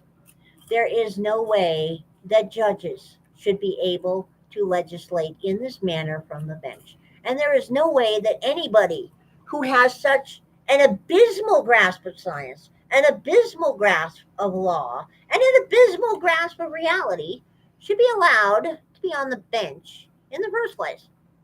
Hello, Terry. I don't care if they're lawyers, okay? We all know what lawyers are like. They just shouldn't be able to become judges or prosecutors or DAs or anything that has authority attached to it. The goddess is a little bit annoyed, obviously. But at any rate, that's the way things are going here. Apparently, the greeny weenies and various eco terrorists have scored a victory today, so the goddess is actually going to have to get politically active. This could get very messy. Just saying. You know? I mean, oh yeah. Jean Francois, no argument from me. All intellectuals are total frauds. It's quite simple. If you can't do, you teach. If you can't do or teach, you become a philosopher or some other symbol of intelligentsia. And if you're in really bad shape, you become a journalist. Just saying. Australia's Azure Minerals rejects $585 million takeover bid from SQM. So let's see what's going on with this one. Lithium developer Azure Minerals said on Tuesday it rejected a buyout bid from Sociedad Química y Minera de Chile, valuing the Australian company at $901.4 million Australian. Azure, which owns around a 60% stake in the highly prospective Andover project in Australia's Pilbara region, said it decided to reject the offer in light of the increasing potential of the lithium project. I think we're going to start seeing more of that now. These people are getting dollar signs in their eyes from the great green climate bullshit agenda that's going on here. SQM, which is partnering with Australian firm Wesfarmers to build the $1.9 billion Mount Holland lithium project in Western Australia, acquired an initial 19.99% stake in Azure for Australian $20 million in March. Azure also flagged that the offer price of $2.31 per share Australian received from the world's second biggest lithium chemicals maker was lower than its August 8th intraday high of $2.96 Australian. Azure determined the approaches did not warrant further engagement by the company and no further discussions have occurred. Global lithium giant SQM, whose biggest shareholder is China's Chunky Lithium Corporation, did not immediately respond to Reuters' request for comment. Very interesting. The goddess believes we're going to see a whole lot more shuffling around and moving and shaking in the lithium industry before all is said and done here. Because the good predatory folks over there in Panda Land are willing to spend anything and everything to get hold of every phase of the production in rare earths of all kinds. Why? Because of idiots around the world that favor the great green bullshit agenda. And now is green, isn't it? Hmm? It usually is green, isn't it? Oh, green in terms of dollar signs and big green money. No, I mean when you see them laying on the road, they're usually green. Yeah.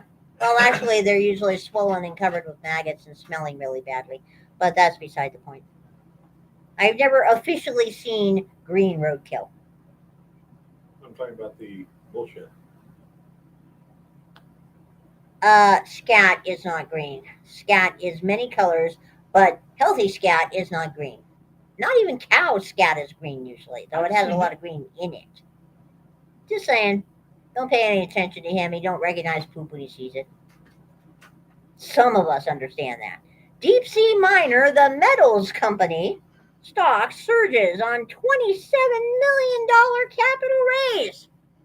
So we're back to this deep sea mining thing again. This is going to be interesting here. The metals company, an explorer of lower impact battery metals from seafloor polymetallic nodules, say that 5 times fast maybe, has announced a registered direct offering that would see the company raise gross proceeds of $27 million, potentially rising to $38 million. On Monday, TMC entered into a securities purchase agreement with certain investors for the purchase of approximately 13.46 million common shares without par value and an accompanying Class A warrants to purchase up to an additional 6.73 million common shares. Each common share and accompanying warrant is being sold at a price of $2, representing a premium of 82% to TMC's closing share price on August 11th, with expected gross proceeds of approximately $27 million based on existing commitments. These guys are very good at mining wallets. The warrants will have a strike price of $3 per share, subject to certain adjustments, and are exercisable immediately upon issuance until December 31st, 2027. According to TMC, this registered direct offering is on significantly above market standard terms and is led by the largest shareholder, Andrei Karkar, through his family office, Eros Capital. Really now? Strategic partner Allseas, as well as several institutional investors. Two of the institutional investors and their designees can elect to increase commitments by an aggregate amount of $11 million at the same terms. Shares of TMC shot up by 28.5% to trade at $1.40 apiece as of noon Eastern Daylight Time following the offering announcement. The company's market capitalization is estimated at $396.5 million. TMC currently has exclusive access to the Nori Clarion Clipperton Zone, a polymetallic project located 4,000 meters deep in the northeastern Pacific Ocean. It is ranked as the world's biggest undeveloped nickel project, with an estimated 11.53 million tons of contained metal. Raising capital in volatile markets is not an easy task. However, the size, quality, and value of our resource portfolio, combined with the determination of our team to responsibly develop this resource, has helped us attract a diverse range of shareholders who recognize the significant upside of this asset. TMC CEO Gerard Barron said in a news release.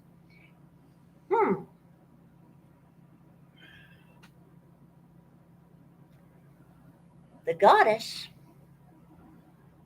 is receiving emanations from the ether. And I'm going to be paying a lot more attention to what these yo-yos think they are up to over there. Because I'm not liking this. Okay?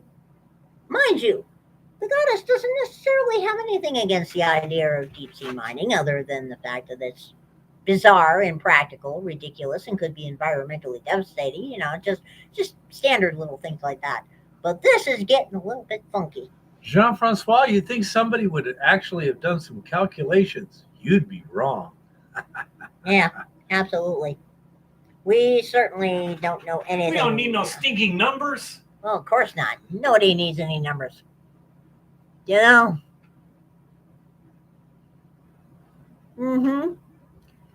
Jean-Francois? Spoiler alert. They don't have any plans on generating the power. They're going to sell you all this shit, get you eating the bugs and living in Z-Pod, and then they're going to shut off the electricity. Take a look at our friends over there in California, the left coast. Those people that think Chairman Mao is a MAGA hat-wearing right-wing extremist, okay? Over there in the land of the fruits, nuts, and flakes and holly weirdos.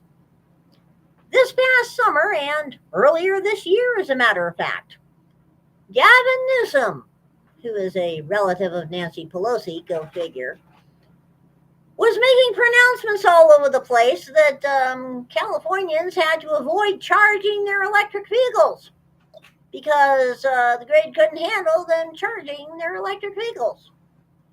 Now, how much you want to bet that all of these states that are currently banning future sales of new gasoline vehicles and mandating electric vehicles and mandating electric stoves and mandating electric hot water heaters and electric generators? I'm still trying to figure that one out. Or mandating gasoline or propane generators that are not being made to fit the specifications they want for anyone who could actually afford one that would need one. They have not done anything about their grids. And they don't intend on doing anything about their grids. Because the goal here is to get you to spend all of your money to comply with their laws so that they can then tell you, yeah, sorry, the grid can't sustain it, so now all of your usage is really metered. As in, okay, you can do your laundry between 2 a.m. and 3:15 a.m. on alternate days of the week based on the last four digits of your social security number or something equally asinine, okay? If they really wanted green energy, then we'd be going gangbusters. And we would have been going gangbusters for the last several decades on nice nuclear power. Thorium generators, all kinds of nuclear power plants that can use the waste that's already sitting around. Modular mini nuclear power plants that can serve little areas, shit like this. That is where the focus would be. And not nuclear fusion necessarily, though we'd still be looking at that because they've been trying to find that holy grail for 5 decades now, At least expand out on the technology we already have. But Jean-Francois, if it was that bad, they'd probably have to mandate us not talking about things, huh? And of course, we haven't seen that, have we? Well, of course we haven't seen that. Nobody would see that. Don't be silly. Can gold and silver ever return to circulation? This is the burning question. There aren't many bullion investors who haven't thought about using their stash to buy groceries one day. Public service announcement. The parallel economy is alive and well and exists everywhere. Believe it or not, you can probably find people in your local area right now that will take gold and silver. End of public service announcement. Most of them brought metal in the first place because they know something important about history. Fiat currencies eventually die at the hands of irresponsible leaders. Really now. And it can happen fast. People caught with nothing but worthless paper in their wallet will have to resort to barter. Gold and silver coins, rounds, and bars are universally valued. No other asset class is likely to work better during a total currency collapse. That said, the days of gold and silver functioning as circulating currency for any extended period of time are probably behind us. It's hard to imagine people giving up on the convenience of electronic payments and doing all their transactions in person with a physical exchange of coins. The goddess would like to point out that isn't necessary. You can go to paper money and electronic transactions so long as it is 100% backed by gold and silver. So long as I can take that silver certificate or that gold certificate down to my bank and get a gold coin or a silver coin. There's no reason why you can't have that, especially with today's technology. But that's beside the point. While the days of people routinely carrying and using physical coins are gone, they shouldn't be. Gold and silver have never stopped working as a reserve asset and a superior form of savings. Convenience isn't the only impediment to gold and silver resuming their role as a medium of exchange. Consider what happened to the 90% silver coins still in circulation when the United States switched to clad coinage devoid of silver content in 1965. The silver coins quickly vanished from circulation as people sorted them out of their change and tucked them away. The concept has long been known as Gresham's Law. It was a wise move to save the silver and spend the clad copper slugs instead. The price of gasoline was 31 cents a gallon in 1965. A 90% silver quarter wasn't quite enough to buy a gallon. Today, that quarter can be sold for $3.90, more than enough to buy a gallon in some places. Here in Montana, as of today, it is not quite enough to buy a gallon. So, yeah. The silver people pulled from circulation and set aside has held its purchasing power despite the white metal currently being way down from highs. Silver, unlike debased fiat coins or notes, functions as genuine savings. The Federal Reserve note iteration of the US dollar is on the road to destruction. Well, no shit, Sherlock. Perversely, this only increases the dollar's utility as currency. People spend cash faster and faster as the value declines. In a closely related turn of events, U.S. politicians and central bankers are rapidly destroying their credibility. What credibility? With it goes their chances of being able to restore confidence in the pure fiat dollar. They may attempt to launch some pure digital token to replace physical cash. Having just destroyed the old currency, they're unlikely to inspire confidence in yet another version of an unbacked and irredeemable currency unit. Some in leadership elsewhere seem to be sensing the peril as well as an opportunity. Central banks have been buying gold at the fastest pace ever recorded. The BRICS nations have acknowledged plans to launch an alternative to the preeminent world reserve currency. It is widely assumed the BRICS currency will be backed in some manner by gold or other commodities. And it appears that over the last couple of days, the United Arab Emirates, by the way, has apparently inked an agreement with India to do trade in rupees, amongst other things. It is possible a new currency will have an appeal similar to silver quarters in 1965. People in many parts of the world could be incentivized to save BRICS bucks or whatever it might be called and happily spend fiat dollars instead. One of the great challenges in implementing an asset backed currency and getting to function as well as currency will be getting people to use it rather than hoard it. Bitcoin, though it certainly is not asset backed, has encountered this obstacle to widespread adoption. Gold and silver will still play a central role in the monetary system, and that role figures to get bigger in the years ahead. But absent a very dire turn of events, oh, that would never happen. It's hard to envision gold and silver returning as a circulating currency. People won't part with their metal unless they're out of choices. You got that right. Some of us are not ones who like to part. Mismanaged U.S. Mint doubles production. The goddess will say two things about the mismanaged and absolutely illegally operating United States Mint at the moment.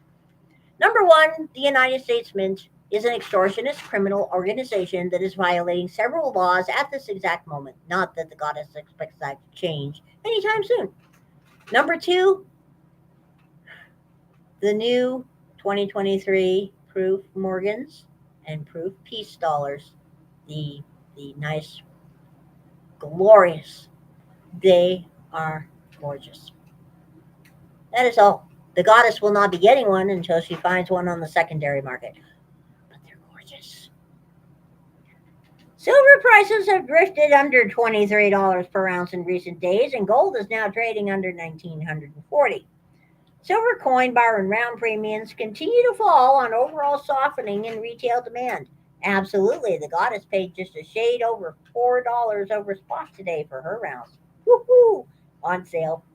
Volume is substantially lower than the March to May period, allowing all mints to clear out production backlogs many weeks ago.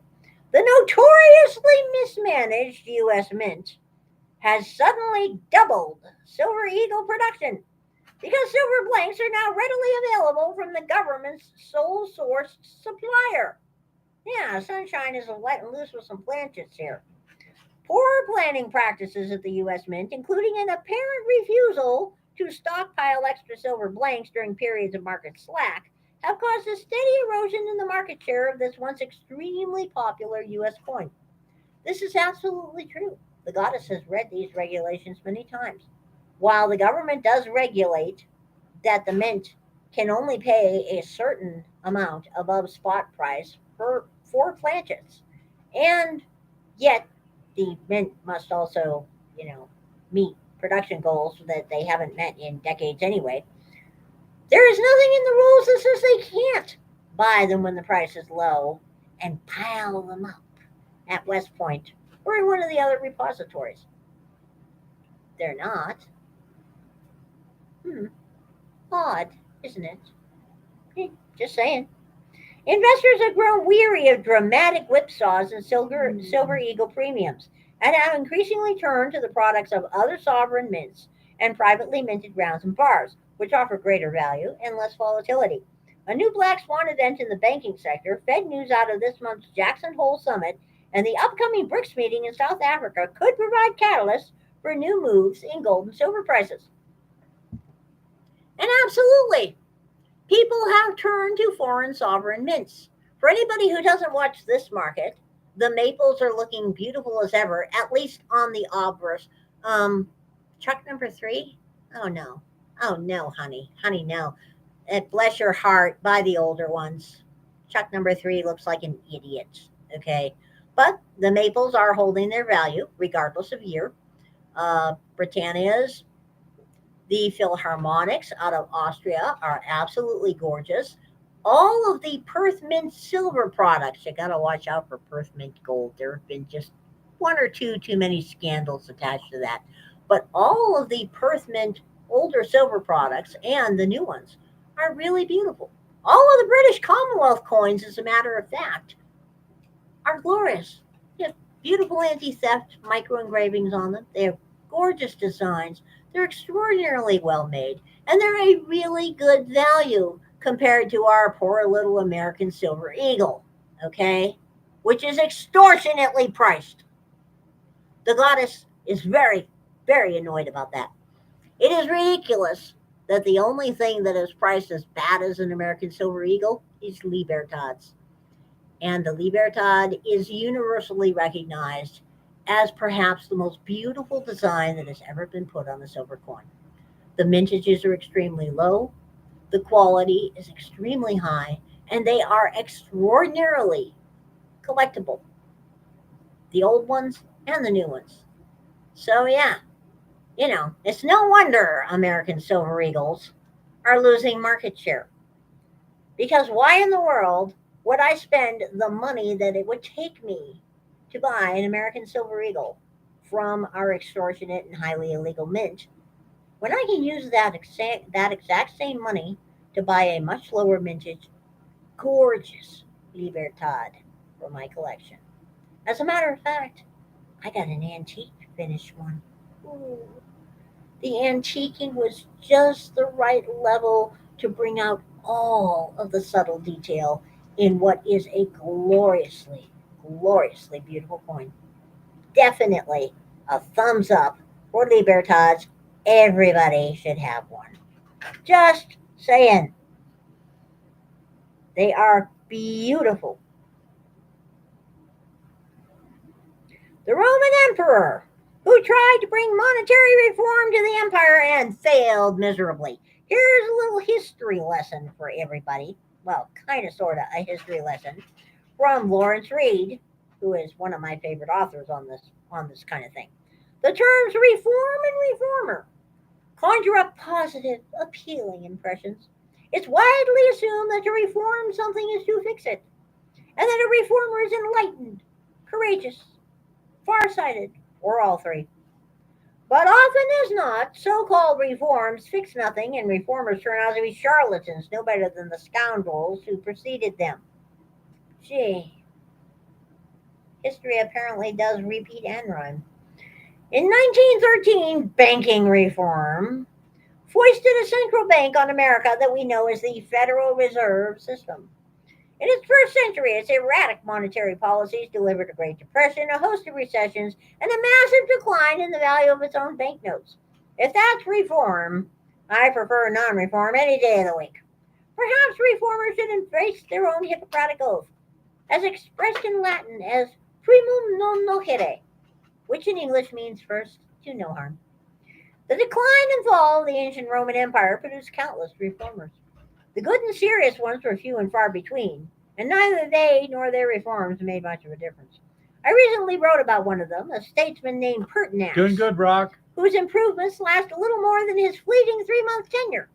Romans embraced the bread and circuses of the welfare warfare state so thoroughly that, short of a startling reversal in public opinion, no leader could succeed unless he pandered to the mob.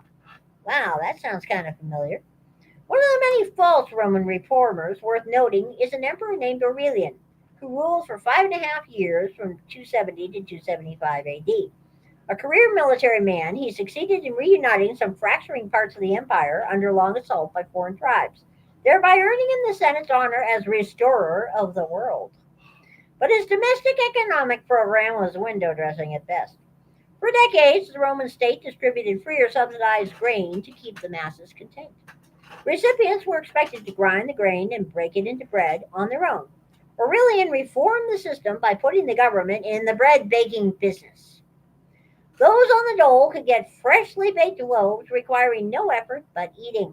Aurelian also added subsidized wine, as well as free salt, pork, and olive oil. The public was essentially bought and paid for, largely silent against tyranny so long as handouts continued. Wow, that sounds familiar. From a string of emperors before him, Aurelian had inherited a policy of monetary debauchery. Wow, this is really sounding familiar now. The gold content of the coin known as the aureus was occasionally reduced, but relatively few were minted. In everyday trade, ordinary citizens used the denarius, which is almost pure silver before Emperor Nero commenced debasement in the middle of the first century AD. The resulting price inflation by the 270s demanded a policy change. Amid the chaos, Aurelian championed himself as a monetary reformer who promised to bring order and end inflation. What was Aurelian's monetary reform? For the government's own use, he put a trace of silver and gold back into a few coins. But for everybody else, it was a different story. He ordered the existing massive coins, many sizes and weights of declining precious metal content, to be replaced by just 2 coins, neither of which contained any silver at all. According to historian Max Shapiro in The Penniless Billionaires, they were made entirely of copper and were washed during minting with a light silver like solution, which gave them a silvery finish. Of course, Aurelian's attempt to reform accomplished nothing, it merely abetted inflation. Now that no silver was required in coinage, money roared out of the mints in an ever greater flood. Prices leaped upward anew as people tried to convert increasingly worthless coins into goods. Gee, this is sounding really familiar. No idea. During Aurelian's reign, government employees at the imperial mint in the capital city staged the only recorded rebellion of mint workers in ancient Rome. They had routinely pocketed stolen silver and replaced it with junk metals in the coins the mint produced. But Aurelian put a stop to it because he apparently felt that cheating the public should be an imperial monopoly.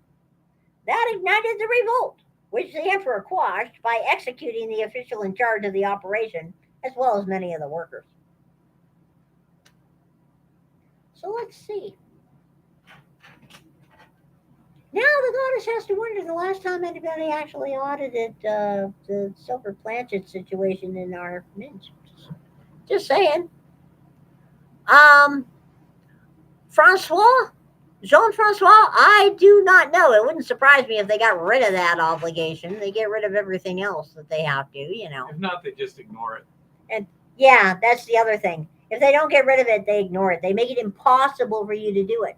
Like back when they were confiscating all the when back in the day when they were getting rid of silver certificates, you could still, up until a certain date, trade in all the silver certificates you had for genuine silver dollars, the real ones, Morgans, and peace dollars. You could trade them in. The trick here was If your bank didn't happen to have any, you had to go to an official U.S. Mint location, which meant Philadelphia, Denver, San Francisco. For some reason, most people didn't get to West Point. No idea why. But anyway, in order to get those silver dollars, you had to go to official locations once the banks didn't have them anymore. So that was a little bit bizarre. Like most dictators, Aurelian thought he was special. Inscribed on some of the coins he minted, which bore his image, was the phrase Deus et Dominus Natus, God and born ruler. Yeah, the reforms of Aurelian came to naught because they were hardly reforms in the first place. They were simply clever new methods of power, theft, and corruption. Oh boy, that sounds familiar. In subsequent decades, Rome experienced continuous bouts of runaway inflation, as well as destructive price controls that only accentuated the chaos and decline. In 275, Aurelian himself was reformed when his elite Praetorian Guard sliced him to pieces. The city of Orleans in north central France takes its name from Aurelian, and by extension, so does New Orleans in the state of Louisiana.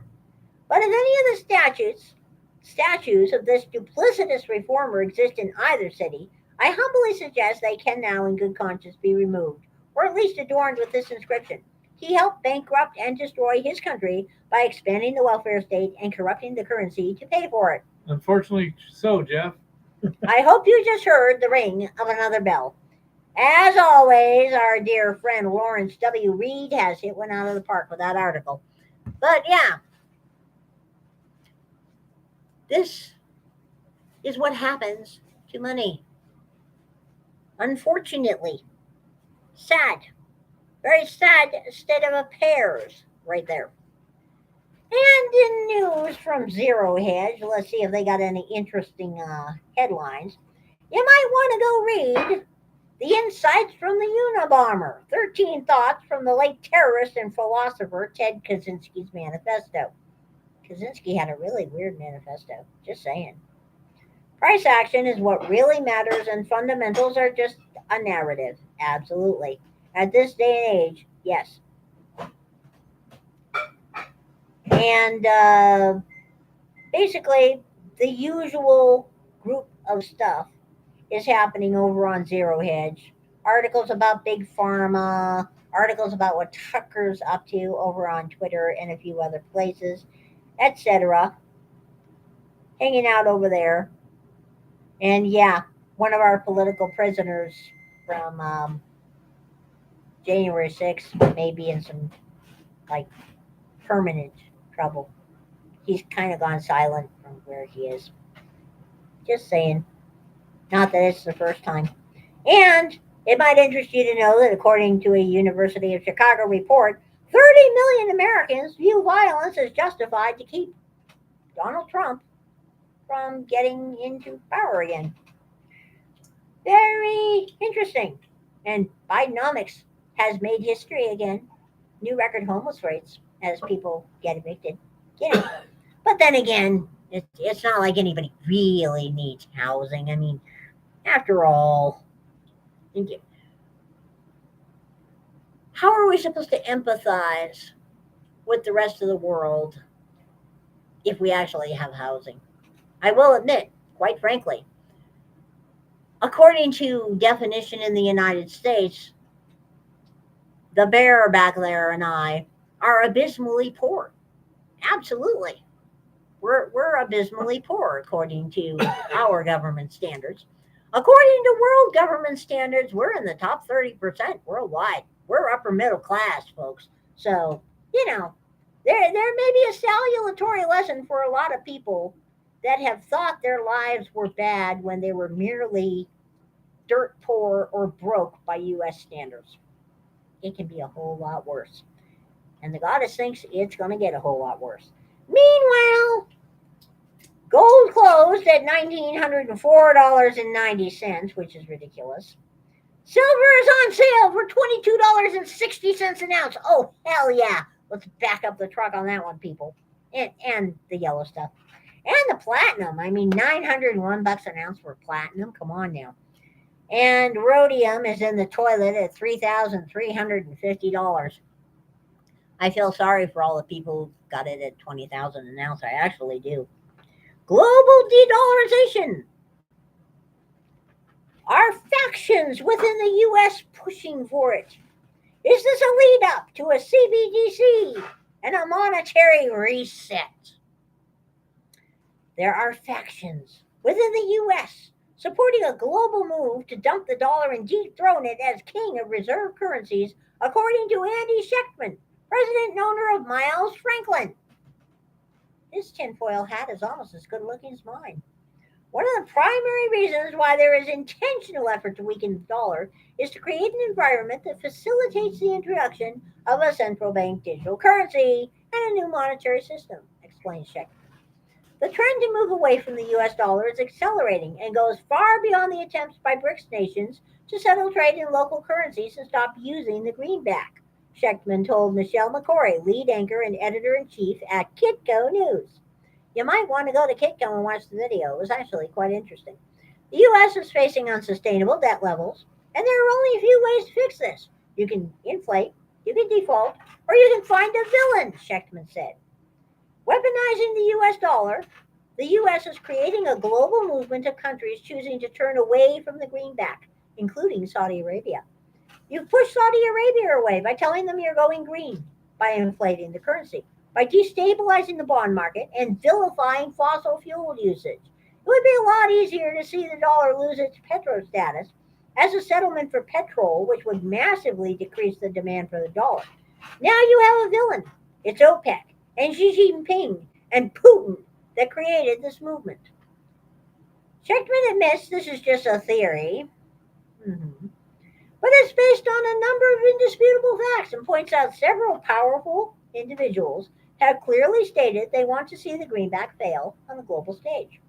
Schechtman is referring to Jared Bernstein, chairman of President Biden's Council of Economic Advisors, and who in 2014 penned an op-ed in the New York Times, titled Dethrone King Dollar. Well, let's see. He works for Lord Malarkey. He penned an op-ed in the New York Times. Yeah. In it, Bernstein wrote, the new research reveals what was once a privilege is now a burden.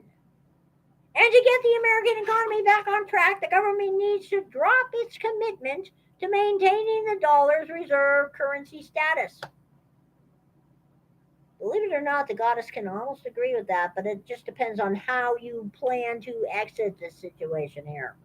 In 2018, Bernstein wrote another op-ed in the Washington Post, stating if one consequence of the Trump era is that the dollar loses some degree of reserve status, I consider that a good thing. And if people in power wanted to dethrone the greenback, is there a better way than weaponizing the dollar, Schechtman asked. How else do you pay off debt? As interest rates rise, debt accumulation is increasing at a pace the world has never seen. At what point do you realize there is no way to pay it off?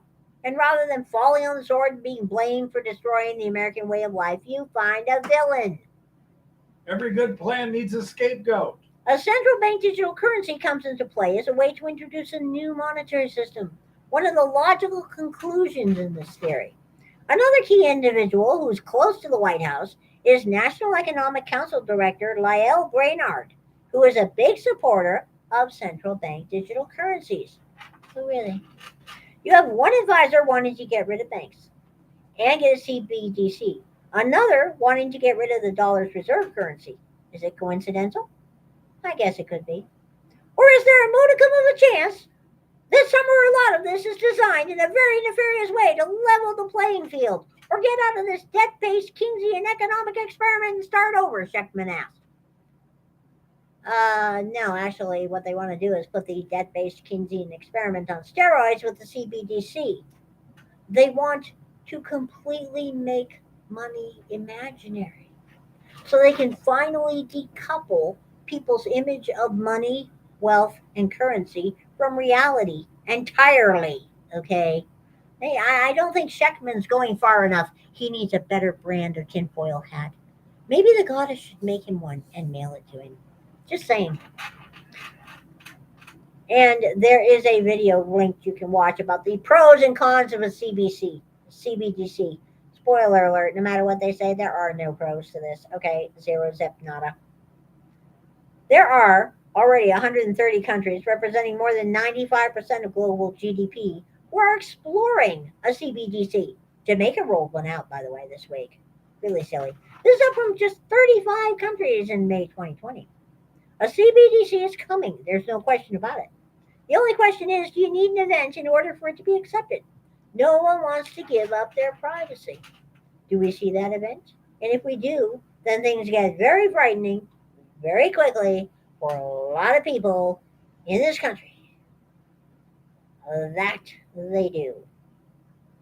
While the goddess isn't always pleased with the folks over at Kitco, this was actually a pretty darn good interview.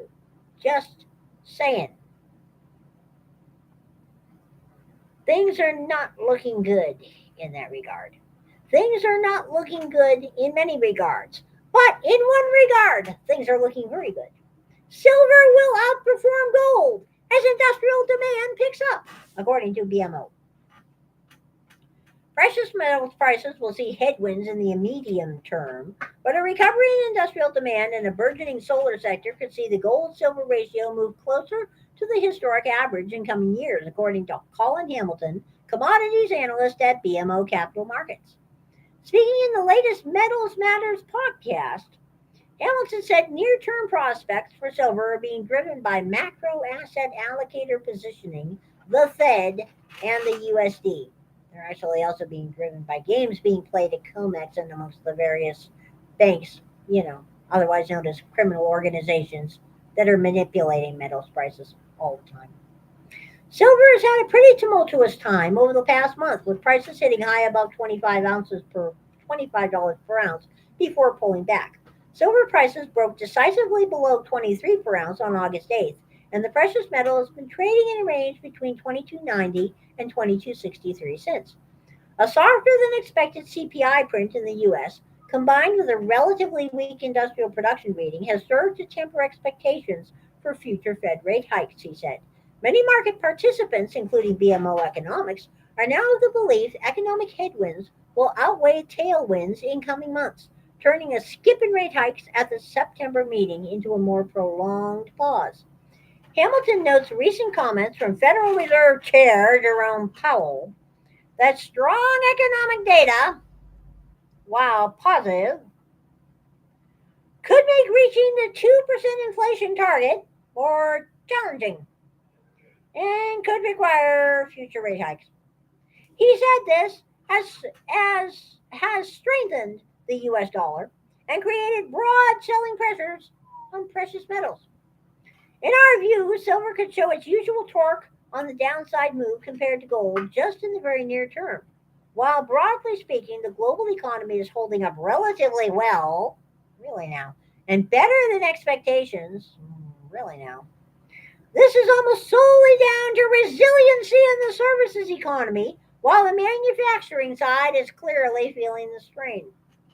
Hamilton said this sustained weakness in manufacturing is weighing heavily on silver prices. This disproportionately impacts silver because industrial demand makes up over 50% of total silver demand, as compared to only 7% of gold. He believes the investor's risk appetite will increase through Get to it in a minute, 2024 Kelly.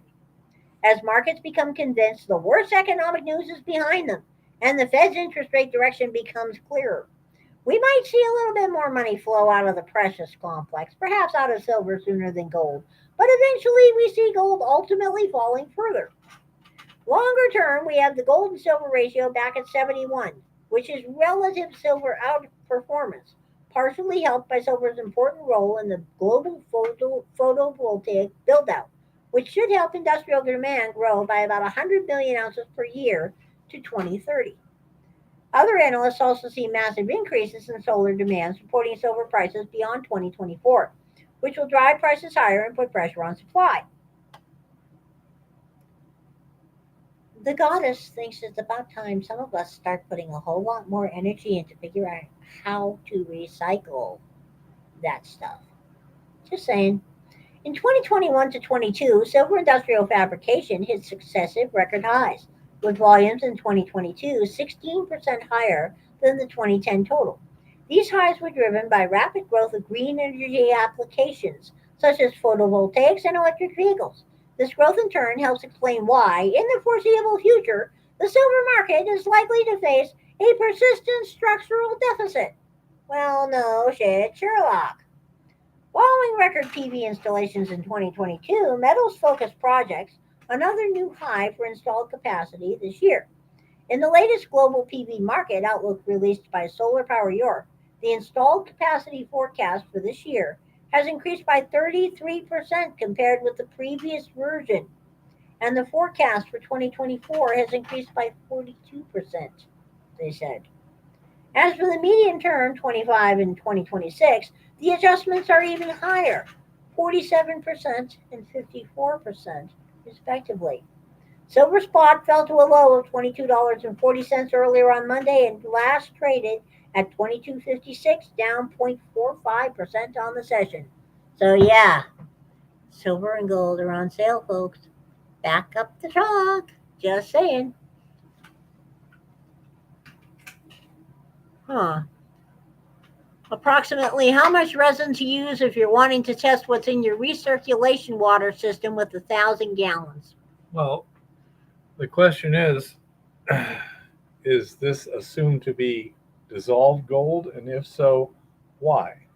If it's suspended gold, it won't do you any bit of good. Anyway, if you don't hold it, you don't own it. Bye. His turn. I'll hear it. So, Kelly, when you're talking about a recirculation system, are you talking about a gravity system or something where you're recirculating the water while you're running a gravity separation? Or is this a leaching system?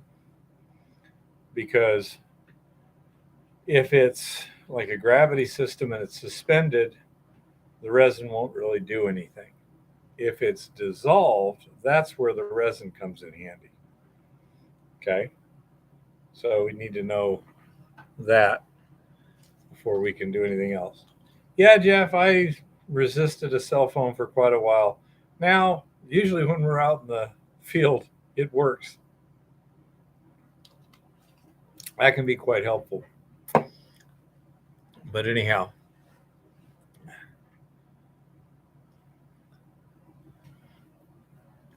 gold is usually not very soluble.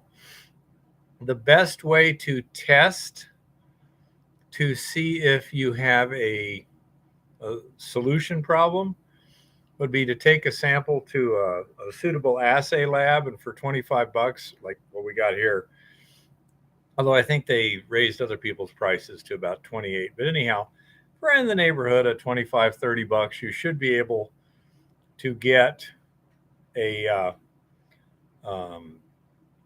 an analysis of the water. And what they will do is they will centrifuge it first to make sure it's clear, so you'd only get dissolved gold, you know. And I agree that you know, gold in general does not dissolve. That's one of its things. It has to have some interesting chemistry or some rather extreme conditions. Okay. Exactly, Jean-Francois. Although if I was trying to do something in Central Africa, I want it fairly mobile.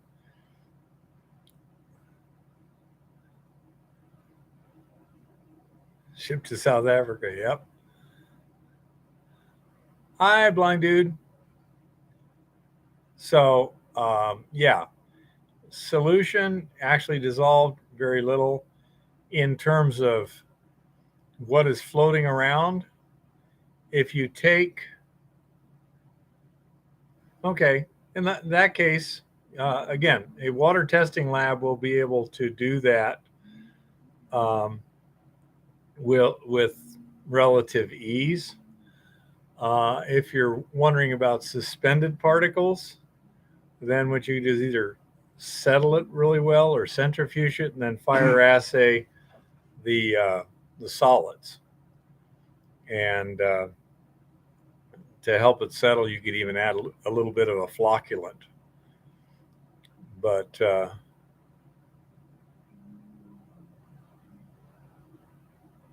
huh.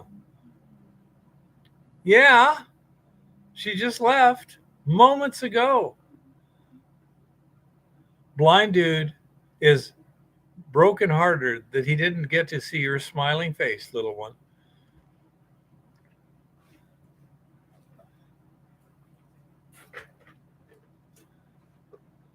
Okay, blind dude, you owe me now.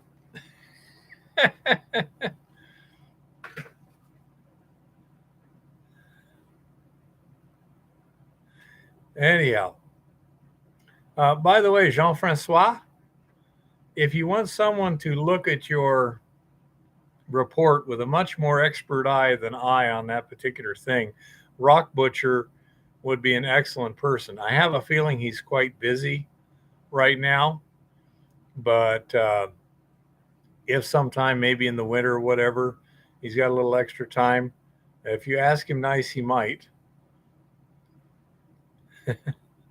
But he would be much better qualified to look over the details than me. That's kind of his expertise, field geologist. He's even in the same area, kind of, sort of. Has Eva ever been picked up by the fuzz? I hope you know that joke. No, I do not know that joke. Eva. Is that the one where I'm so good looking I should be illegal? I have no idea. A lethal weapon, or one of the other variants? I have no idea. Yeah, Eva has a reflexive fear of cops due to some trauma that happened a long time ago, which often gets her in trouble because if I'm not in the car, when they're interacting with her, they're usually wondering, why is this woman just being pulled over by a minor traffic infraction so terrified? And that often leads to things like searches. So, yeah. Eva has a pretty good brain, but there's other reasons too. Okay. It's not a phobia in terms of an unreasoning fear. It's a perfectly reasonable fear considering the situation. Okay. But yeah, I remember she told me one time she was in South Tucson, got pulled over for blinker out or something like that. What are my thoughts on electrowinning or electrocoagulation? Is this a gravity situation? Because if it is, electrowinning isn't going to work. Electrocoagulation, I'm unfamiliar with. The term itself, I presume it means something kind of like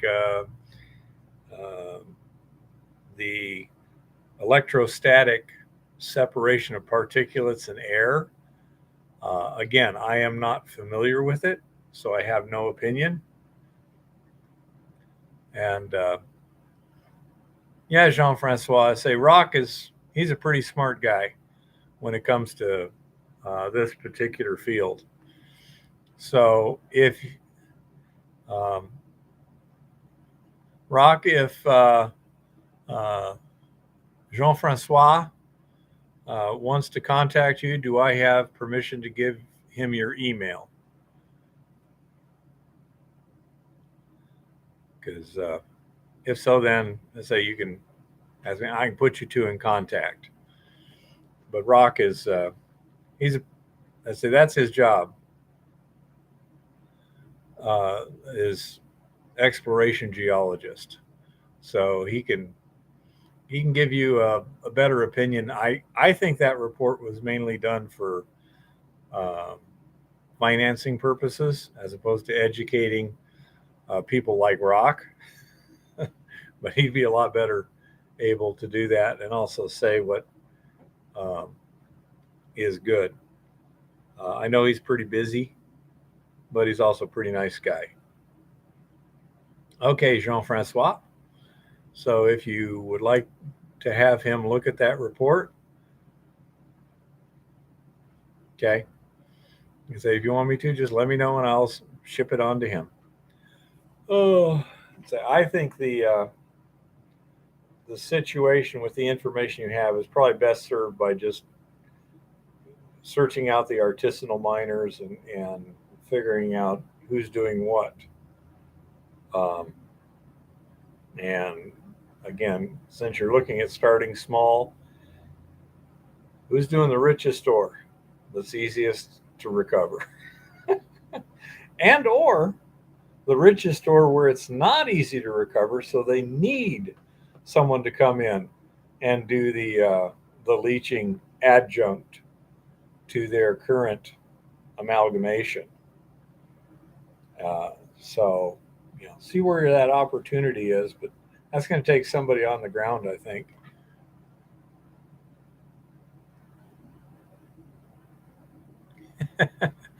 As opposed to Clumsy, which is my middle name, Rock.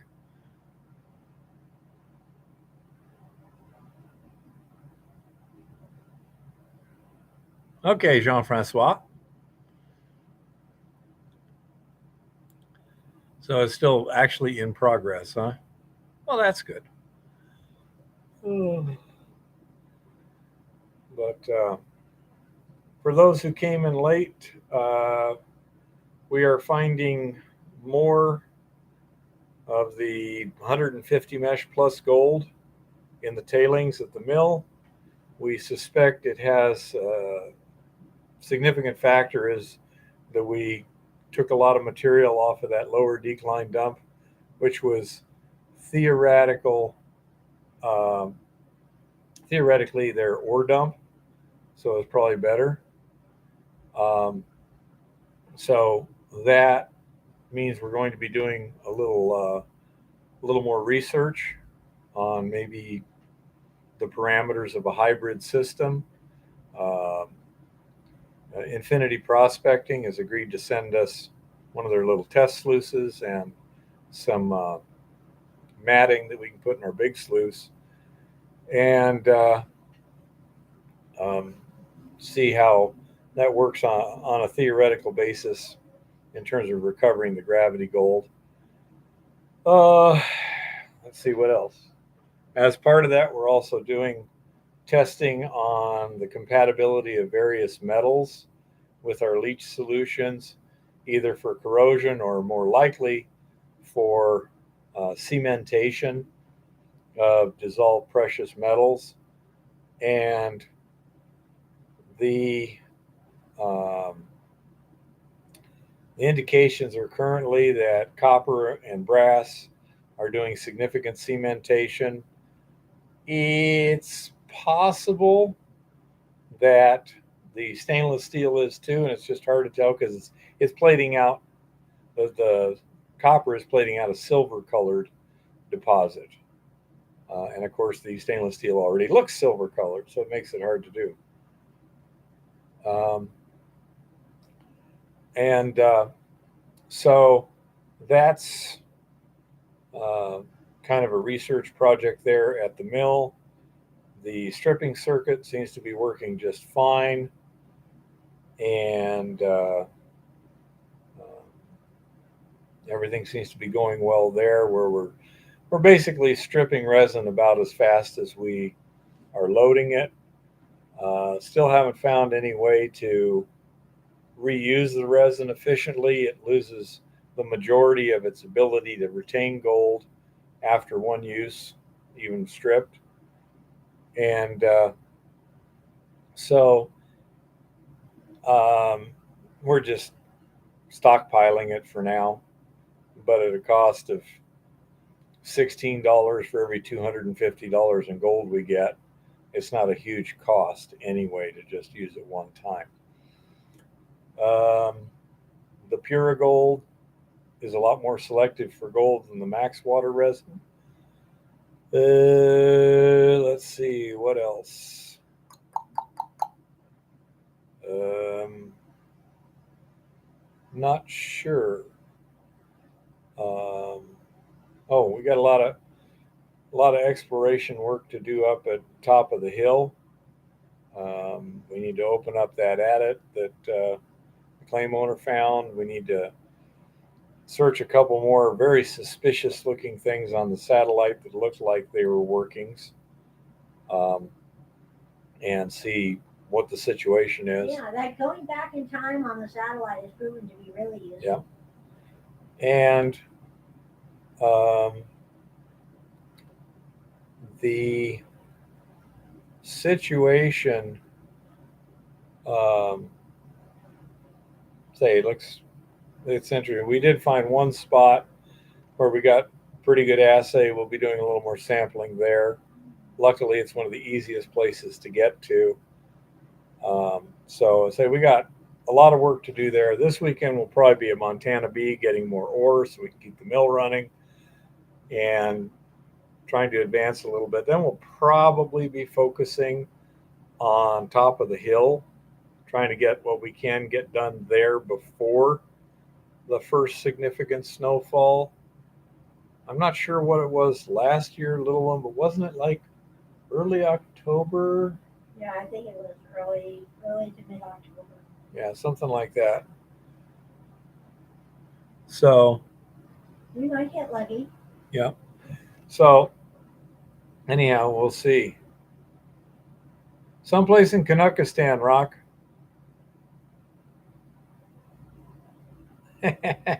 That sounds about right, Jean Francois. I believe he's in Quebec. He's in Montreal. I think that's Ontario. And I believe Rock is in Ontario, but a much different place. He's up by Lake Superior, if I'm not mistaken. Montreal is, Quebec? Montreal, Quebec? Thunder Bay. That's right. Okay. But anyhow, so we got a lot of hiking around up there. This weekend it's also scheduled to rain, so we get interfered with less if we're in a production mode. We just have to make sure we tarp all the ore. Although it is working much better if we do get damp ore. What I do is I even if it isn't damp, I hand screen to half inch right now, and it gets the fines out of the way. They're what sticks in the jaw crusher, you know. Um,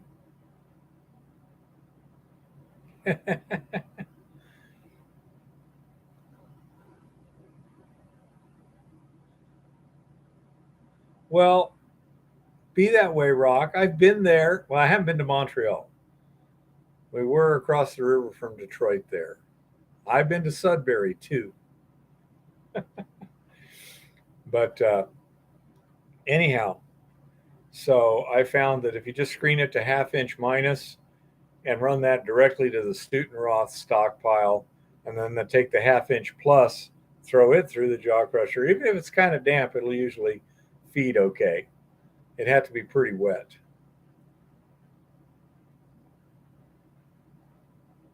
Isn't it north of Montreal? Montreal.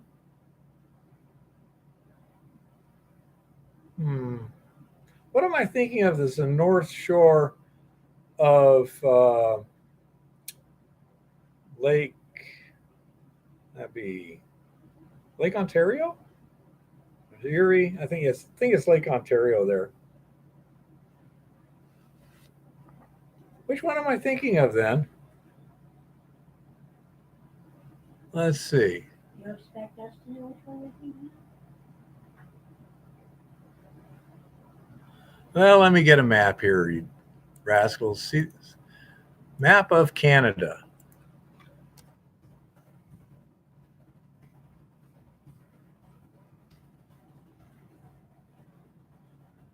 Okay, let's see.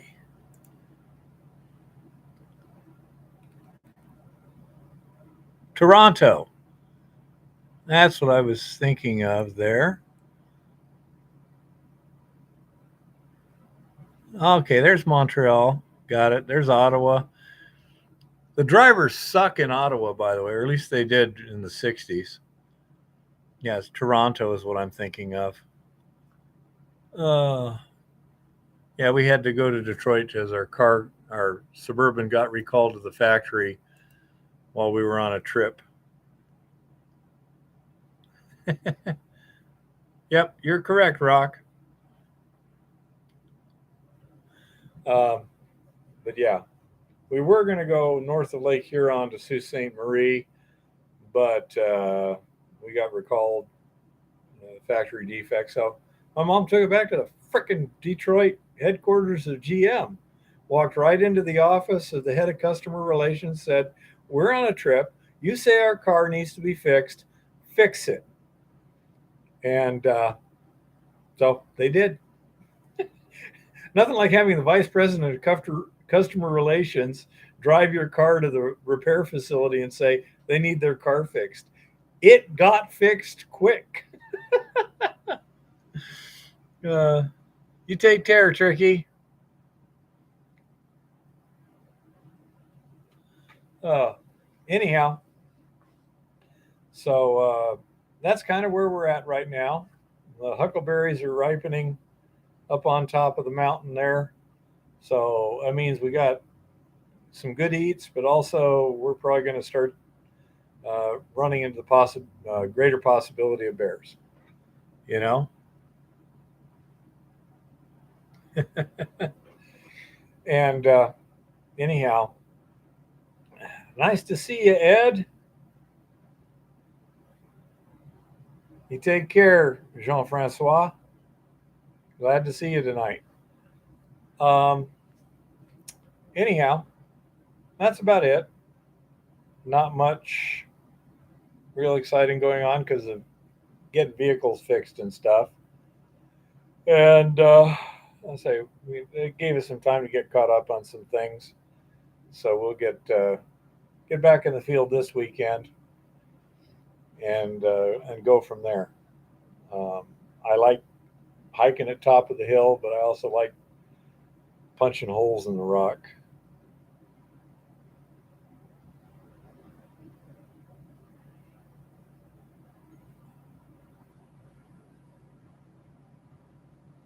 You want me to forward that, Jean Francois? Um, but anyhow, so that's basically what's going on here. Aside from that, Eve and I are doing fine, keeping busy, learning stuff, doing interesting things. Okay, let me go right now. And inbox.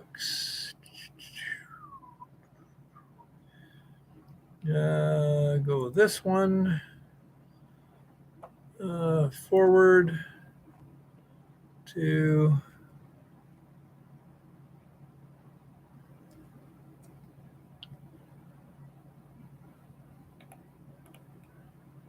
huh? Well, that doesn't make any sense. Hmm. Computer is just screwed up. Send. And okay, that's that one. Let's get this one. Forward.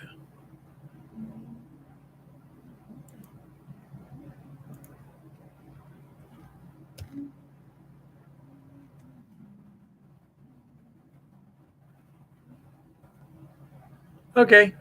Emails forwarded, Jean Francois.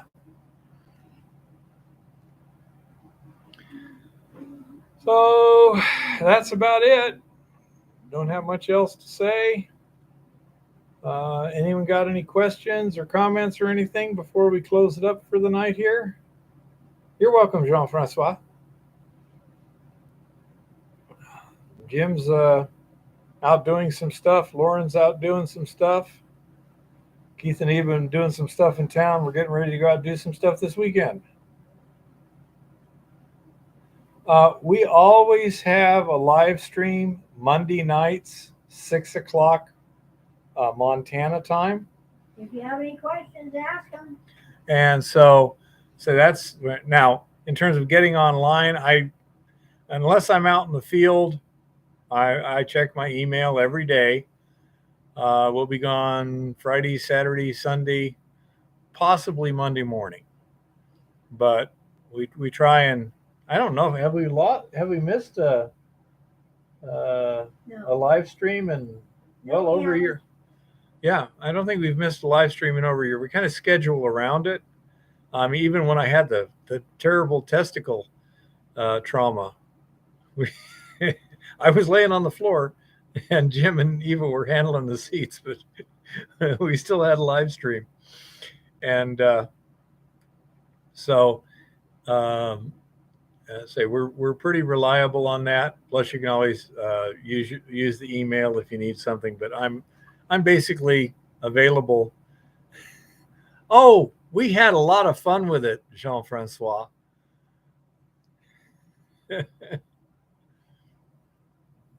Okay, Jess.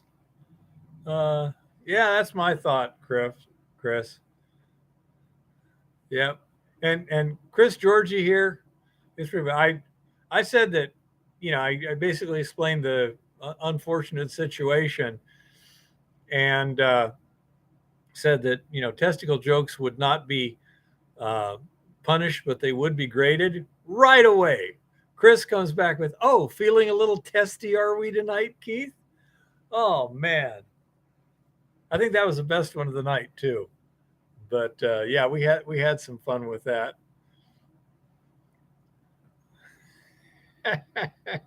So that was kind of fun, wasn't it, Jeff? Well, this is what happens when you go around randomly losing body parts. Wasn't my fault. I wasn't the surgeon. It was an unfortunate surgical complication. But I'm 67 years old. How many do I need?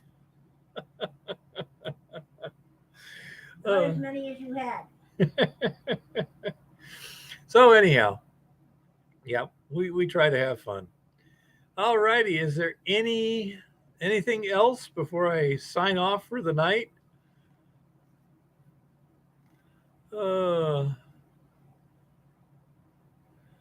Okay, well, everybody, thanks a lot for being here and all the input from everybody. Appreciate it. And Jean-Francois and oh gosh, I forget who else it was. It was fairly new. Oh, I've got enough stupid to go around, Jean-Francois. Anyhow, so I guess we'll call it a night then. And everyone should have my email if they need to get a hold of me or just comment on any of my videos. And when we're in town, we'll get it. There you go, honey bunny. So, as the great philosopher Honey Bunny says, happy prospecting and keep it safe out there.